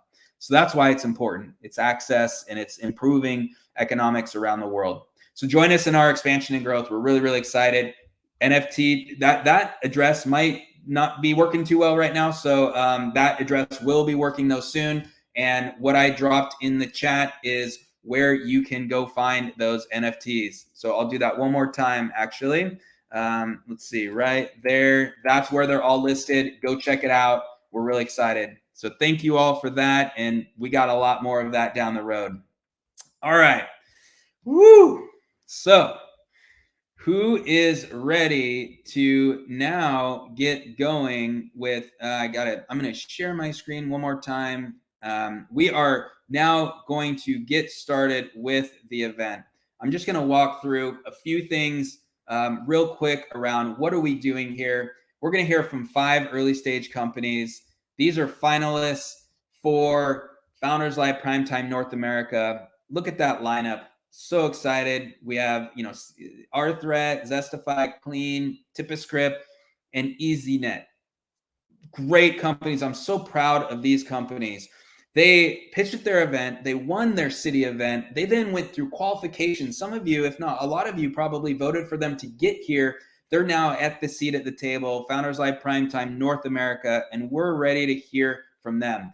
This is how we're going to vote. We have a voting link. We'll drop that in as well, but if you want to scan that, that's how we're going to, that leads you right to the voting. Voting takes place after the pitches, so just so you know. But all right, we also, again, we're crowdsourcing this winner's award up to $25,000 for the final event. So the winner of this one does advance to the Livefest event and has a chance of winning up to $25,000 US. Cannot wait to see that happen. You, the audience, participates. We ask questions here, all right? So type your questions in there. We want your questions. That's the beauty of this event, is you get to ask the questions. I don't want to ask the questions. Our city leaders don't necessarily want to come up with the questions. We want you to answer the questions. So please do that. Are you ready? Share in that chat. Are you ready to go? All right. Our first up, we have Daniela from Arthret. We're going to bring her on. And Daniela, if you can hear me, make sure you start sharing your screen as well so we can get your slides up and ready. But we are so excited here to get started in the pitch competition. You know what I'm going to do is I'm going to, well, actually, we're going to get her slides up there. All right, there we go. Daniela, how are you doing tonight? I'm doing great, Nick. How are you doing? Good. And you know who I'm going to bring up as well is, you know who we are having, Amelia from Seattle. This is Amelia Markworth, our Founders Live Seattle city leader. Amelia, I'm going to let you take it away. Yes, hello. Welcome, Danny. I'm so excited to see you in the prime time representing Seattle. For those of you who don't know me, my name is Amelia. I'm the city leader for Founders Live Seattle. So, Danny, how you feeling? You're leading it off. Good. A little nervous, but that's expected. But yeah, get ready to get the show going. So super excited to be here. Well, take it away, Danny. Thank you. It's 7 a.m. John, the CEO of a large enterprise, receives a call from his cybersecurity director. Come to the office now. We've got a problem. John is told their company has fallen victim to a ransomware attack, and their data is being held hostage. They're demanding we pay $10 million in Bitcoin or our data will be sold on the dark web. John's mind begins to race. What will happen to my business? If my customer data is leaked, will I face a lawsuit? Will my customers and business partners ever trust me again? Every 39 seconds, a company somewhere around the world falls victim to a cyber attack. What happened to John happens to thousands of other business owners. John wished he could have done something more to protect his enterprise. He assumed that purchasing security software and hiring security staff would have been enough. What was he missing? Enter our threat. We're a breach and attack emulation platform that challenges your cyber defenses using real-world and custom threats. Think of our threat as your live fire exercise for cyber attacks. Our platform enables you to identify security gaps and optimize solutions so you can truly validate the effectiveness of security technology and staff so you don't end up like John. Our approach to continuous security validation allows business leaders to finally answer the question, are we secure? If you want to truly protect yourself from hackers, you need your own team of hackers on your side. Jesus Garcia has been an ethical hacker for over 20 years. Jesus and our team of developers understand the real techniques that hackers use to infiltrate networks. So don't wait for the bad guys to strike first, and instead take a proactive approach to your cybersecurity with our threat. We're a SaaS company currently seeking a seed round of funding and enterprise customers. Thank you for your time, and I hope our threat won your vote. Awesome. Great job, Danny. Way to go first. I love it. So, our threat. What is your biggest threat? Our biggest threat, I think, as the presentation said, is definitely ransomware. I think with the rising cryptocurrency and the ease of use for, threat actors, cyber criminals to kind of take advantage of that, the unknown aspect of cryptocurrency to kind of target these organizations, send them this ransom, and then really it's extremely difficult for them to be traced once the company does pay the ransom. So I think just that economic advantage to ransomware is something that is fueling not just nation state professional cyber criminals, but also amateur black hat hackers as well. So what's the mission of our threat as a company? So in as the pitch kind of mentioned a little bit, the problem that we saw in the security industry and then just globally in general was that organizations spend millions of dollars each year on cybersecurity technology, putting processes into place, hiring security professionals. However, at the end of the day, there's really no pragmatic or unbiased way to really check to see if all of those investments that an organization made actually are worth it, that your security is actually going to keep you secure and it's not just blind trust you're having to rely on. So that's really what drove the creation of our threat, was to offer that pragmatic, transparent view, utilizing live malware, so really attacking yourself before the attackers target you. So organizations can really understand if they're secure, and if not, proactively make those changes so they're not going to become victims in the future. Mm-hmm. What's your kind of target customer? What's the main types of companies going after your services?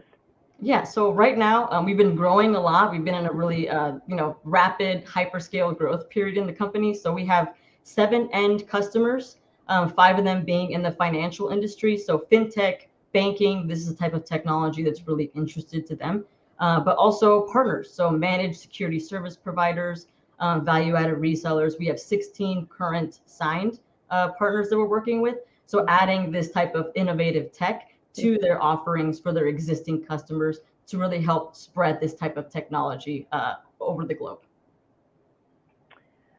So what's your current revenue model for your customers you have? Yeah, so we have 2 different pricings tiers, one for those partners, managed security service providers, but then also for end users. So we have 4 different tiers, really making it accessible to not just large enterprise organizations, but also those mid-market, mid-sized SMBs as well, so they can take advantage of this. Really making it accessible and lowering that barrier to entry so everyone can have access to this type of technology. That's awesome. How is our threat really different from your competitors, or who out there is providing something similar to what you do?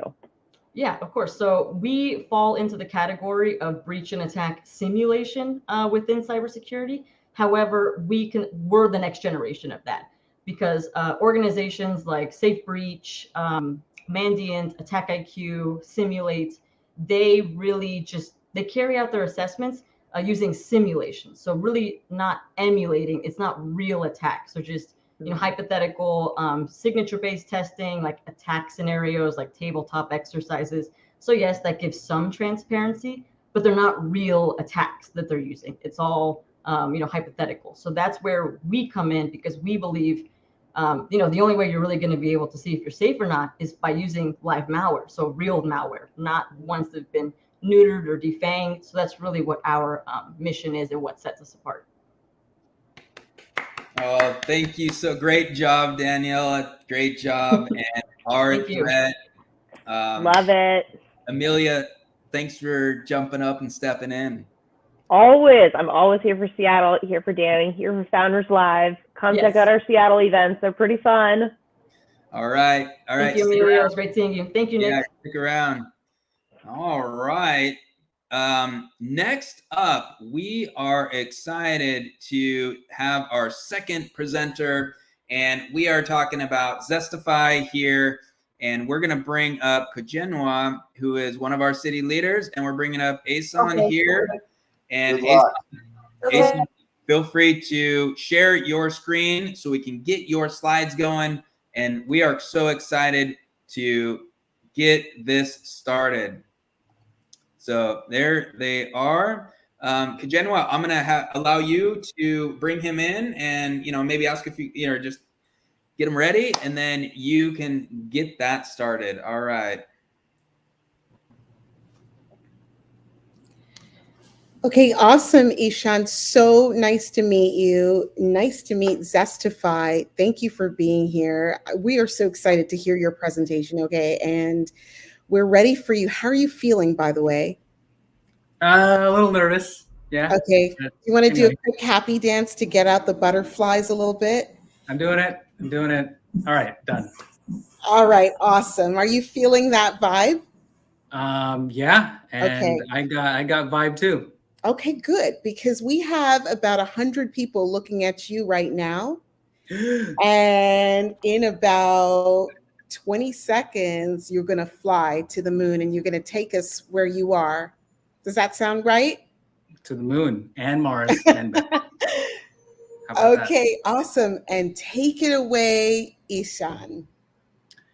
Okay, so I'm Asan and I'm in pain because we struggle to afford everything we want in life, from cars, vacations to homes. We struggle because we're juggling with our savings, retirement, and debt. And you know that saying, you can't have it all? We disagree. We're building a smart shopping and planning app for your life.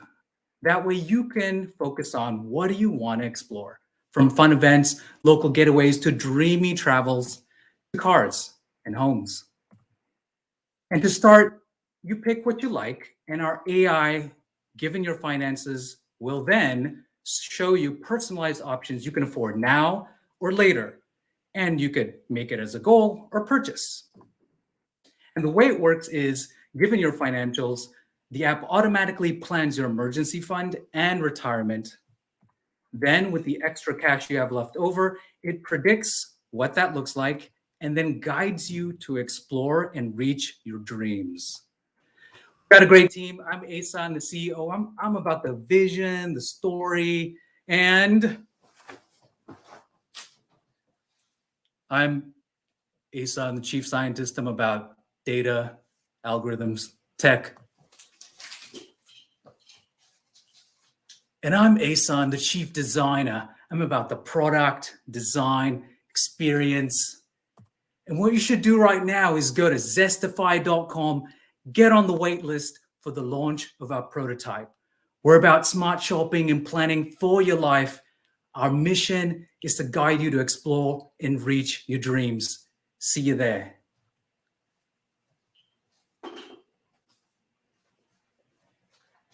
Okay, I'm back. Awesome. I just love when entrepreneurs bring in performance art. I mean, I know Melissa Reeves is like beaming, right? Melissa Reeves is our story fruition. She's our coach for how you entrepreneurs present. No wonder you won. You're amazing. Wow. So, yeah. I've got a good team. Yeah, right. How did you come up with this concept? Talk to me about what brought you to this place. Well, I have multiple personality disorder. No, I'm just kidding. I'm big on the mission. This is one of my life goals.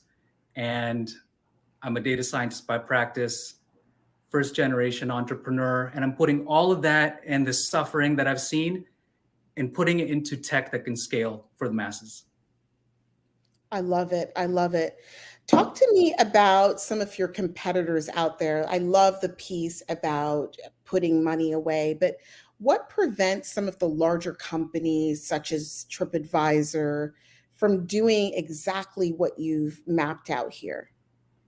Yeah, that's a great question. So in fintech in general, there's a lot of players in the space, and I'm aware of that. And there's even some smaller upstarts that are coming up. So just to name a few, like one of my biggest worthy rivals is Digit, then there's Wealthfront, and they're all focused on doing financial planning, having some of that automated, but they're not really focusing on what people want. So the view that I have that I've seen again and again is that financial planning is really slow and clunky, but shopping, spending is really easy to do. And sometimes that just makes it really difficult for people. So my approach is, or our approach is, to have money as the thing that gets you to the thing, just like the internet is the thing to get you to the thing. And that's why I'm focusing on making sure that experience is personalized and it's smart financially. Now, I've got automated financial planning, but I'm having that experience more focused on what people are wanting and guiding them along the way. Another differentiator is that other apps require you to link your accounts. But doing a bunch of surveys, we've noticed that, hey, at least 40 to 50% of people do not want that. And they don't even use those apps because it requires them to link accounts. So that way we can guide those who want to link manually. How wonderful. I was actually going to ask you about user experience. For the beta testing that you've done so far, what has been the feedback? So I want to be careful there. We have not launched our prototype yet. We had a private one, demoed that, got a bunch of learnings and mistakes and pivoted. I think I saw the question, what do you need most right now? I think right now, I've been eager in the past to get angel investment, but then I've noticed, no, let me take a pause on that and instead focused on the prototype, making sure the experience is great. And that's why our chief designer is a critical person on this endeavor. Awesome. And our last question is, or comment is, so basically Zestify is doing things like what a financial planner would be doing for us. I don't want to be, sorry. I don't want to be too bold to say that that is true. I think that is false. There's some overlap, but a big distinction is that you can go to a financial planner and talk about some of the issues that you have. Whereas the Zestify way is automated. And so it's not going to be able to provide all the nuances that a human financial planner can provide. Instead, what we provide is to allow you to focus on what you want, explore those dreams. So sometimes people don't even really know what they want until they're allowed to explore. And that's why places like Instagram and other social sites, they allow people to be inspired. We're about making sure that we guide that inspiration, allowing you to explore your dreams and actually gain it. Wonderful. Great job, Ehsan. Love it. Love it. Great job. So happy to have you a part of Founders Live North America. Thank you so much. Hey, Nick, I'm happy that I'm part of this 99%. And your pitch coach is indeed beaming. Oh, yeah. Oh. Awesome. All right. Well, stick around. We're going to move on. And yeah, just great job, man. Good job. All right, Genoa, I'm going to put you back in the room there. And moving on to our next presenter, we have Clean from Phoenix, Arizona, we have Diana. She is here. Diana, make sure that you are sharing your screen so we can see your slides. And I'm going to bring up, let's see. Diana, how are you? Good. How are you? I'm doing great. How are you? We've been through this, but this is deja vu, right? Yes, So it is. this is so great. Diana won earlier this summer our Emerging Black Founders event, and she then obviously performed well into the qualification to get here. And you've done such a good job. I'm so excited for you. Real quick, sum up your, how you feeling? I'm feeling good. I'm Good. feeling good. I'm ready to go. Good. Well, hey, you can start whenever you're ready, and we'll just start your time, and I will be jumping off the screen here. Okay, I'm ready. I came to the US at 18 years old from Kenya with a dream to be an engineer. The reality was it was really expensive, so I started cleaning homes to make a living. I remember being on the light rail and seeing a cleaner literally carry a bucket and a mop, and it struck me how cumbersome and filthy that is. That means although his clients' homes may look clean, he's likely transferring mold, germs, and fungi from one household to another. But other big companies do this mistake too. Clean equips the household to prevent this, and the cleaner travels light. I also found out that it's hard for clients to find reliable cleaners and vice versa. Clients hate not getting to keep their cleaners too. So I created Clean and Cleaner apps that connect homes to home service providers efficiently and effectively, focusing on Black, Hispanic, and immigrant communities, which are most affected. We have several partnerships, including our first apartment complex in Midtown Phoenix, and we have been published over a dozen media outlets from companies such as BBB and named U.S. Leadership in Crisis 2020 by International Rescue Committee. We have brought in our first investor, which has enabled us to market, equip, and train our cleaners. We currently have 500 downloads in just 3 weeks, and our target is 3,000 cleaners by the end of the year, which requires beefier infrastructure. And through your support today, we can get there. I'm looking forward to your vote today and to get closer to our 2021 goal. Thank you, and keep it clean. Keep it clean. Great job. Diana, this is awesome. Well, we want to jump into the first question here as we want audience to just start asking some thoughts and questions that you have. But, talk to us a little bit more about that pricing model, and, maybe even wrap in, like, is there competitors or like other options that you're differentiating based on that? Yes. So what our competitors are doing right now is that they charge cleaners very, very heavily. It's about $60 a lead, and sometimes it's a fake lead. What we do is that we don't do that. We actually do a simple subscription for the cleaners, and you can have as a limited amount of cleaning jobs as you want. For me, I was a cleaner too. I still clean houses, and something that I don't like is a company pulling money out of my pocket. It takes about 6 months for someone to break even with our competitor. For us, it will take 2 days. So that's something that I'm really proud of. It's a simple subscription or a 10% fee out of the commission that they make. Got it. Great job. So we have Amelia's asking, how are you attracting new clients and cleaning professionals? What sort of, how do you get the message out there, and how are you getting more of essentially the marketplace built? Yes. So we are proud to lead as community leaders here in Phoenix, and that has brought us a lot of PR. So we have a lot of organic flow towards our company. Other than that, we talk to apartment complexes and apartment complex companies, and we also do a lot of social media ads. Great.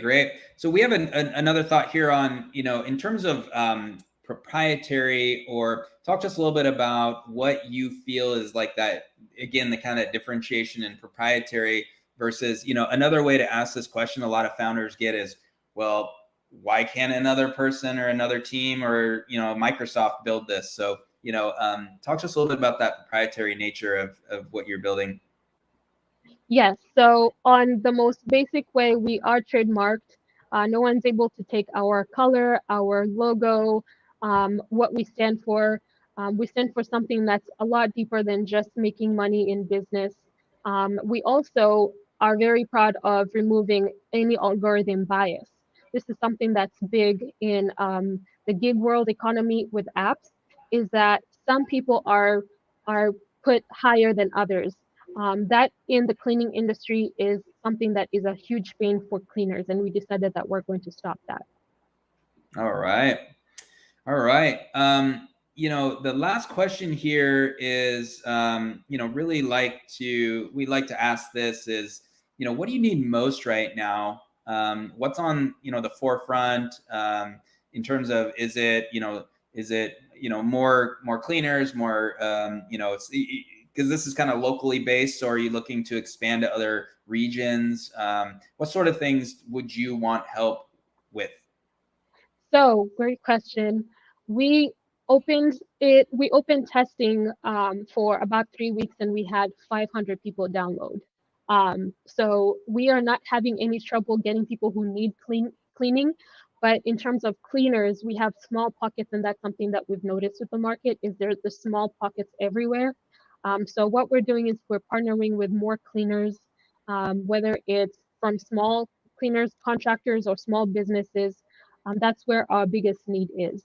The $25,000 is definitely going to go into marketing to find more cleaners so we can have consistent jobs on there.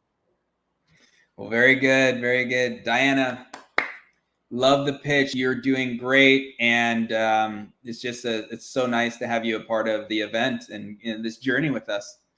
Thank you, Nick. Appreciate it. Yeah. All right. So our next presenter, we are going to bring up, we have Chad from TipaScript, and we're talking about Minneapolis, Minnesota. So we're going to bring up Chad Johnson, and then Jen Bonine, we're going to bring her on as well as the city leader there in Minneapolis. Chad, what's going on? How are you? Hey, Nick. Hey, Jen. How's everybody doing? Good. Great. Good to see you, Chad. Absolutely. Good to be here. Let's get your slides shared there, and we'll just pop those on screen. I'm going to jump off, and Jen, you can, make sure he's all good. Then we'll pop you off as well, and we'll have Chad there deliver his pitch. Great. So, Chad, it's been about 6 months since we saw you at Founders Live last. What's new? Yeah, I mean, I'll kind of share some of the details in the pitch, but yeah, we kind of have our micro MVP launched, have some physical cards out there helping individuals get their prescription medications with a partnership with MasterCard and Galileo and the Bank Corp. So that's been super exciting. So you're ready for tonight then, right?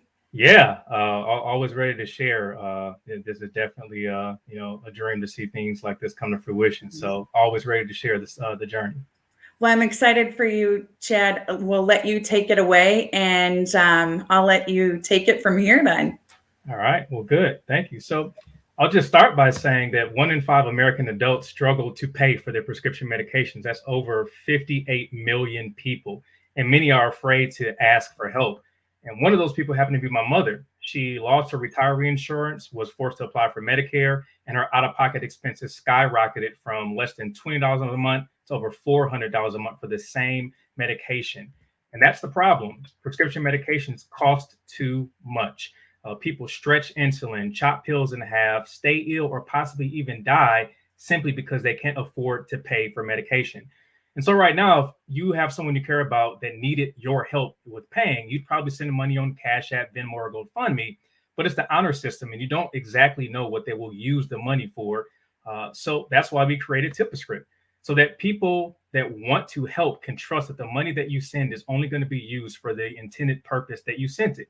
Medications, medical equipment, medical expenses at a place like a pharmacy, for example. So our platform provides both an app for friends and family to contribute to an individual's TipaScript account, but it also provides a web-based portal for healthcare providers to administer financial assistance programs to their patients. We currently, as I mentioned earlier, have a live micro pilot where we have MasterCard debit cards that are helping selected patients receive funds to help them pay for their out-of-pocket expenses. And my mother is one of them. So at this point, one of our greatest asks is to really get connected with top U.S. healthcare providers to connect with us for Q1 2022 pilots. Appreciate this opportunity. Thanks, everybody.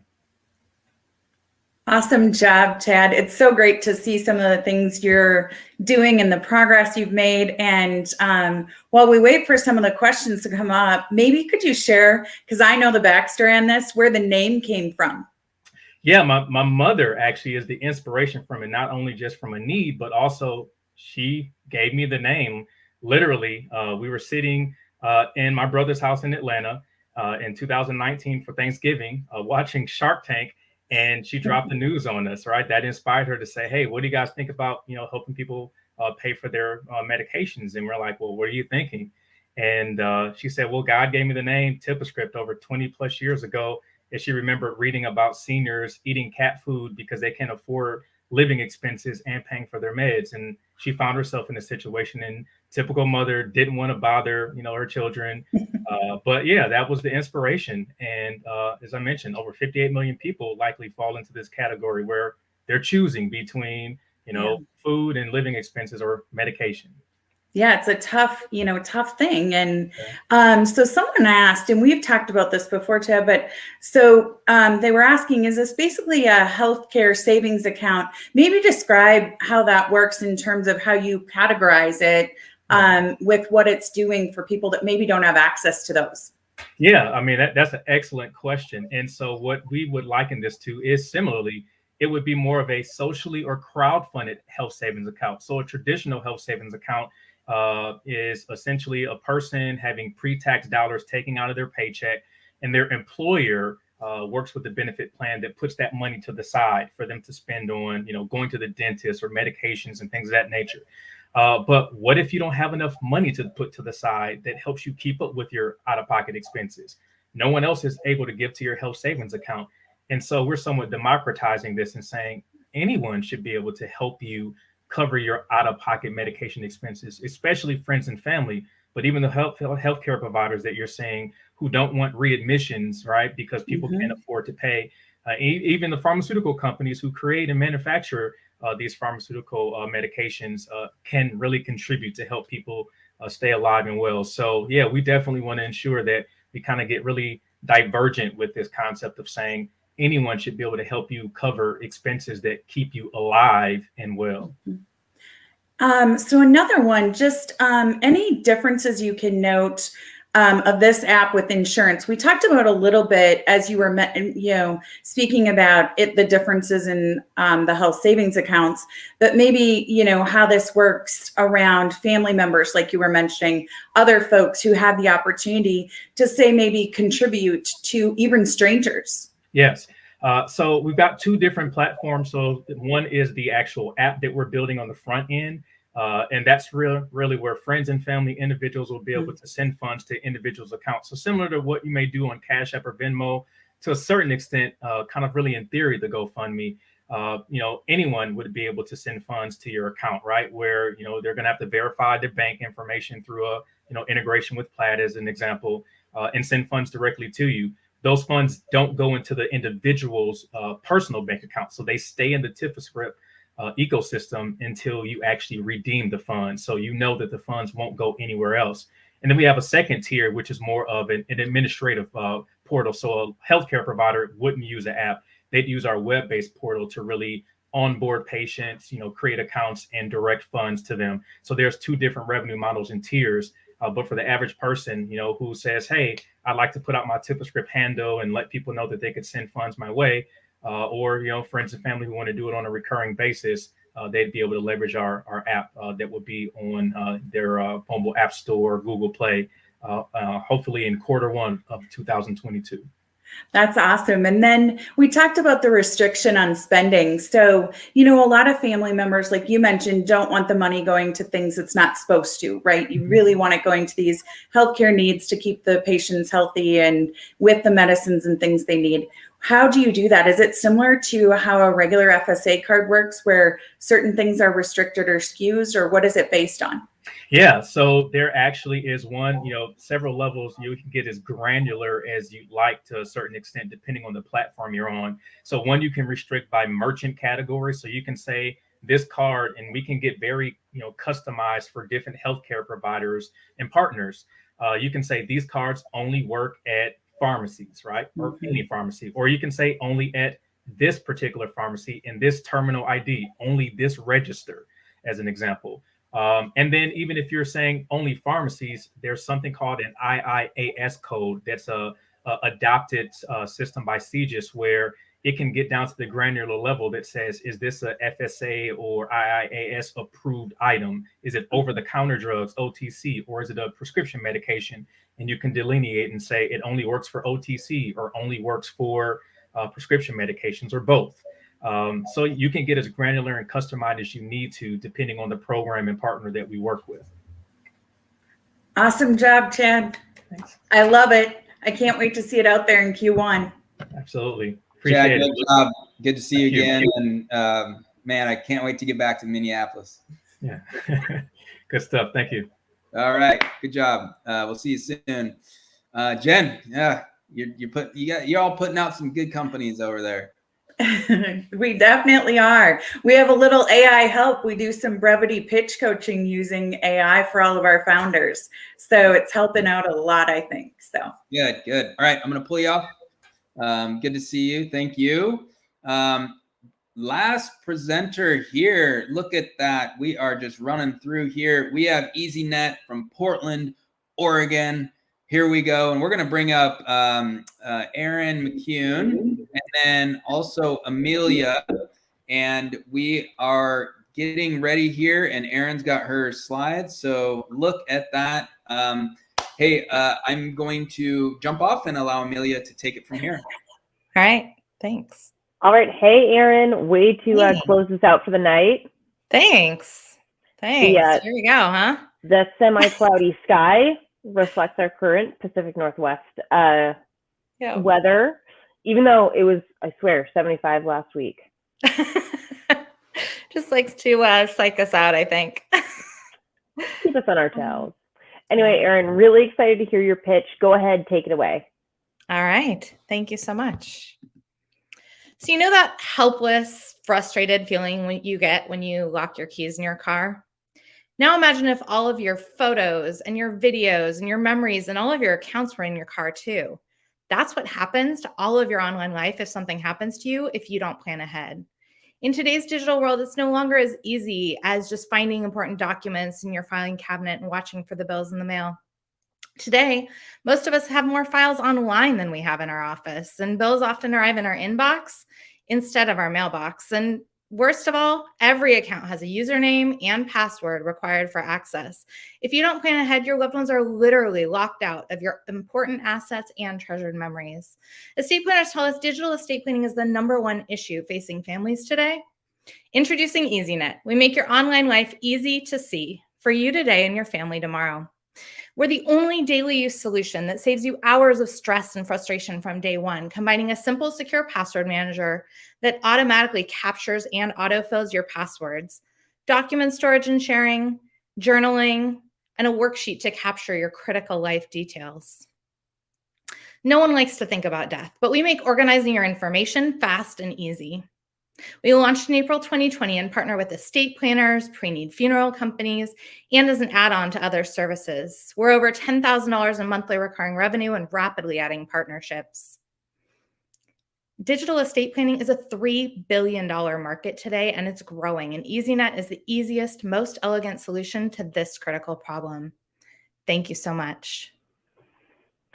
Great pitch. Awesome work, Aaron. Thank you. Yeah, I know this is a huge issue as someone who has parents who are getting a little bit older. This is something kind of front of mind for me. So I really appreciate you addressing this issue. Absolutely. How did you kind of settle on the pricing for this business model, or what does that look like for you? How are you charging people? At the retail level, it's about $6 a month or $60 a year. Which works out to about $5 a month. It's significantly less expensive for companies that decide to add it as an employee benefit. And we have some employee benefits clients.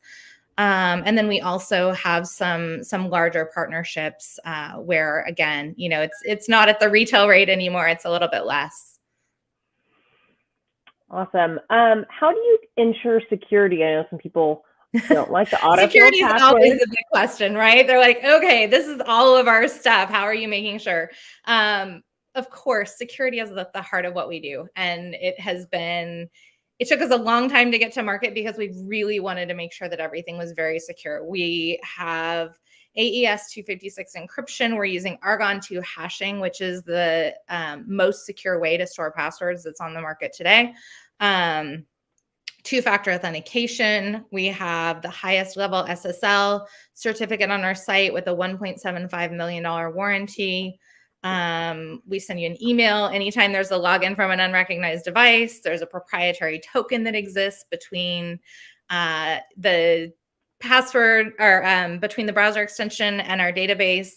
Really what you have to think about is this is not just a filing cabinet in a cloud. This is a filing cabinet that even though the filing cabinet in the cloud is locked, even if you were to crack into it, the information inside has been cross-cut shredded with the best cross-cut shredder known to man. So even if someone did manage to hack into the database, they're not going to be able to get anything that's usable. So I have a question about what's the kind of the inverse of that? I know my grandma's elderly. We have several aunts and uncles who are trying to maybe access the same information. Is this something that we can have go, to multiple people? Yeah. So essentially what you do is you set up who your legacy contacts are and who the people that you're willing to have your information go to if something happens, but they don't get immediate access. So they have to request access and you have full control over what the timeout period is before they actually get access. So let's say, someone tried to access your account who you've invited. You're still going to get a message saying, hey, Amelia, so-and-so just requested access. Click here if you don't want him or her to have access. So you do have the ability to lock them out then. If you do nothing, so God forbid you're in a hospital bed and you're incapacitated, they would get access. But then you always have the right to revoke that access too. So you could get better and be like, you know what, I want you back out until something happens again. Oh, that's great. Thank you. Yeah. Let's see. I know we have some more questions in the chat. Maybe just one, maybe two more. Sure. What's your biggest threat here? I know that this is a big issue, so there's several people trying to solve it, and it's really complicated. Kind of what are you up against right now? The biggest thing that we're up against is apathy, right? People don't want to spend the time and energy, and they think it's going to be a lot of work to do it. So what we tell people is, hey, there's basically 3 things to do on day 1, and they take you about 3 minutes. Number 1 is set up your account. Number 2 is download the browser extension. And number 3 is choose your legacy contact. And then at that point, just kind of let it run in the background because that browser extension is going to start to prompt you to save everything. And then as you go about your just daily life, as you come across documents that need to go in, just quickly upload them. You can do that from your phone. You can do that from your laptop. And then, maybe you're binge watching TV at night and you want to fill out some of your legacy worksheet to start to get that, just kind of take it at your own pace. It shouldn't feel like a big stress, but even capturing any of the information is going to save your family hours of stress and frustration in their most vulnerable moments. Well, great. Thank you so much. It has been awesome seeing your pitch today. Thank you for going last. I know it's not easy to wait until the very end, but I love it. No Pacific worries. Northwest, first and last tonight, representing primetime. I hope that all of you can stick around for the after party to chat more with all of our presenters tonight. These are awesome entrepreneurs. I know you guys have more questions for them. I see them in the chat. So Nick, are we on Kumo Space after? Yeah, we are. We've got so much going on, and just FYI, everyone, a lot, it's managing this stuff in the back end is amazing. We have a great team, and hey, we are ready to go. And you can see now it's time to vote. And Amelia, this is kind of our favorite time not that the pitches are not fun, but we get to vote now. We get to determine who is going to move on to the Founders Live Primetime, the Live Fest event representing North America. And as we're voting here, you can scan that. There is a link in the chat. There's also a link down below this video box here if you're watching it on YouTube. But we are going to vote now, and I can tell you that this has probably been, I mean, it's the North America event, so they are primed and ready. But Amelia, what would you, I mean, these pitches just absolutely amazing. I mean, since I am the city leader for Seattle and very much biased for our threat because Danny is the best, I am not voting, but I'm so glad that I don't have to. It's like reporters don't often vote in the political elections because they're reporting on it, right? I wouldn't be able to choose. Every pitch, I was like, oh man, they are awesome. This one is so cool. So I don't feel too bad for you, audience members, but the decision is in your hands. Yeah. All right, we're gonna bring up Jen as well. I'm gonna load the room here a little bit. Could Jen want to join us? Let's go with the Jen real quick. How'd you feel? Just amazing, right? Amazing pitches. I'm awestruck by the level of professionalism, by the energy. We're coming up on 10:10 on the East Coast, and I feel like I had my espresso this evening because honestly, the pitches were so good. Real world applications. Everything I saw, I wanted. Yeah. Jen, what do you think? I absolutely love it. I find new companies all the time, and that's what I love about not only, being part of Minneapolis, but Founders Live is a global community because you can go out there and watch these pitches that happen in all these different cities and just find such amazing companies you maybe didn't know about that you want to support. And I'm like, I need a couple of these companies. I can't wait till they come to my city and I'll be right there in line to support them. Yeah. Oh my gosh. It's amazing.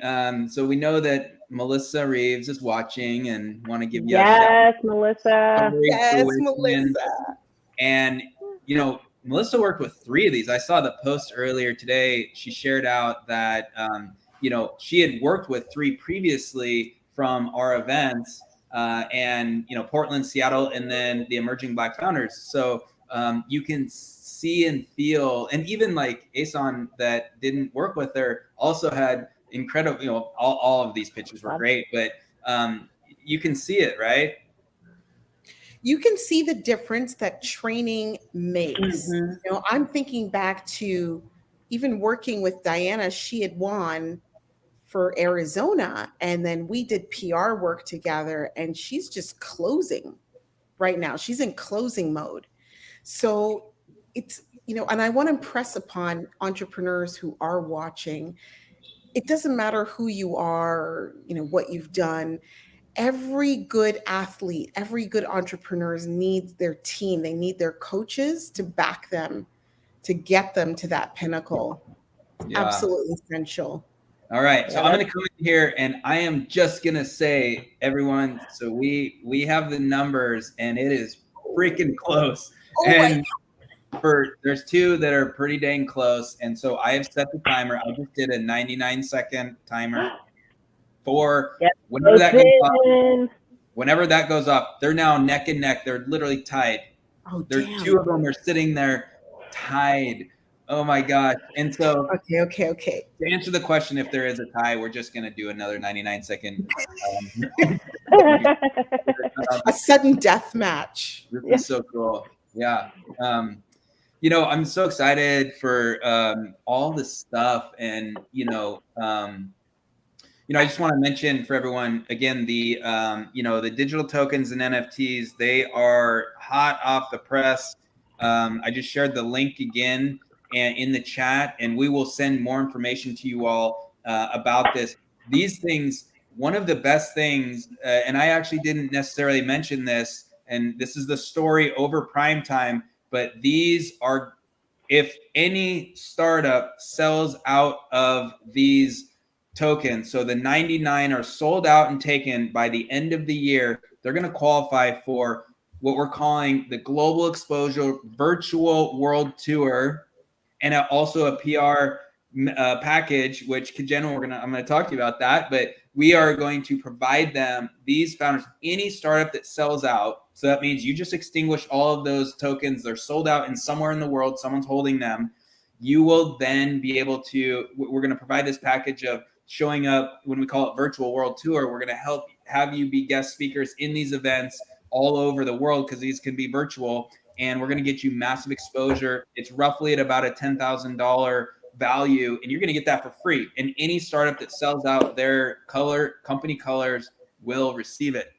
So let's get on it, everyone. So that excited. Is awesome. I love this NFT idea, Nick. It's so cool to see Founders Live always at the forefront of, you hear something cool and you're like, oh, Nick's already on it. So love it. Okay, it's so close. I'm extending it one more minute, everyone. One more minute. All right. So let's say real quick, each person. So Amelia, start. Seattle is the next event is when? November 18th. Check us out. We're going to be mostly hybrid, but we may have some in-person experience tickets available for our favorite people, our VIPs, and people who get it first. So keep a watch on your email. We're going to release a select number of in-person live tickets. Last time we had so many people show up for the after party. We did all virtual, live stream, and then said, hey, if you want to meet us after party had 20 people come through. So we're going to try to make it a little bit of a premium experience. So keep an eye on your email for that. Awesome. Jen, what do we expect from Minneapolis? We are going to be November 4th, and we do hybrid. So we're going to have a live in studio audience, and we're excited. This last Founders Live we did in September had all female founders for the first time. So we were super excited to be able to do that. And this one coming up in November is all diverse founders. So we're super excited about being able to achieve that and really get out to different founders in Minneapolis and get exposure for them, as well as a lot of our founders will be looked at for the bid for the World's Fair that's coming to Minneapolis for 2027. So they're going to have some big opportunities coming up, and some of those folks taking a look at companies to participate in that as well. So we're excited. And then Kajenwa, last one, and then we're going to hear from the winner. Yes. Okay. So we are going to close the year. We're going to go into our holiday period. But before that, December 9th is going to be our New York City event. We are going to be hosting it on live, but we, much like Amelia, will have a VIP experience where you get to meet me and sit down with the publicity team at Zebra Public Relations and ask me questions before we actually launch the show. So there'll be a little bit of, one-on-one time, and there'll also be StreamYard time, Founders Live style, like how we do. Awesome. Well, it comes time, and dang it, it was so dang close of a horse race. Actually, just a great job, everyone. The votes have come out, but we have a winner, and it is Zestify. Great job. Great job. We're going to bring Yes. Love it. What's up? Oh my God, I'm on camera. Okay. Yeah. Let me do my plus track.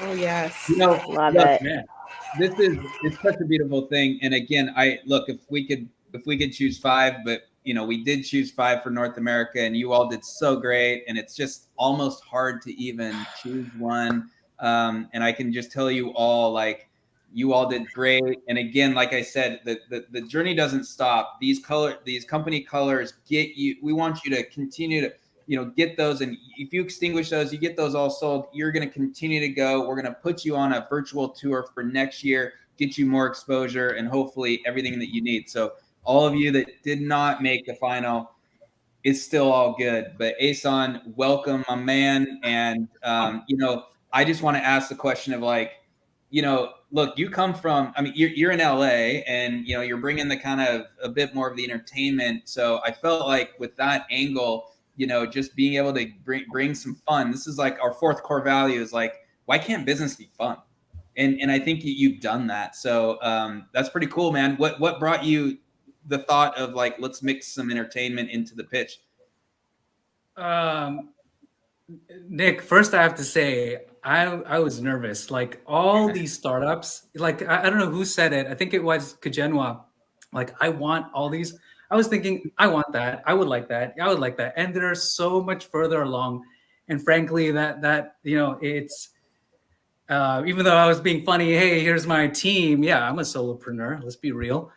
But to answer your question, why? Like, what was I thinking? I think ultimately, when you're cornered and you're low on resources, it pushes you to get creative.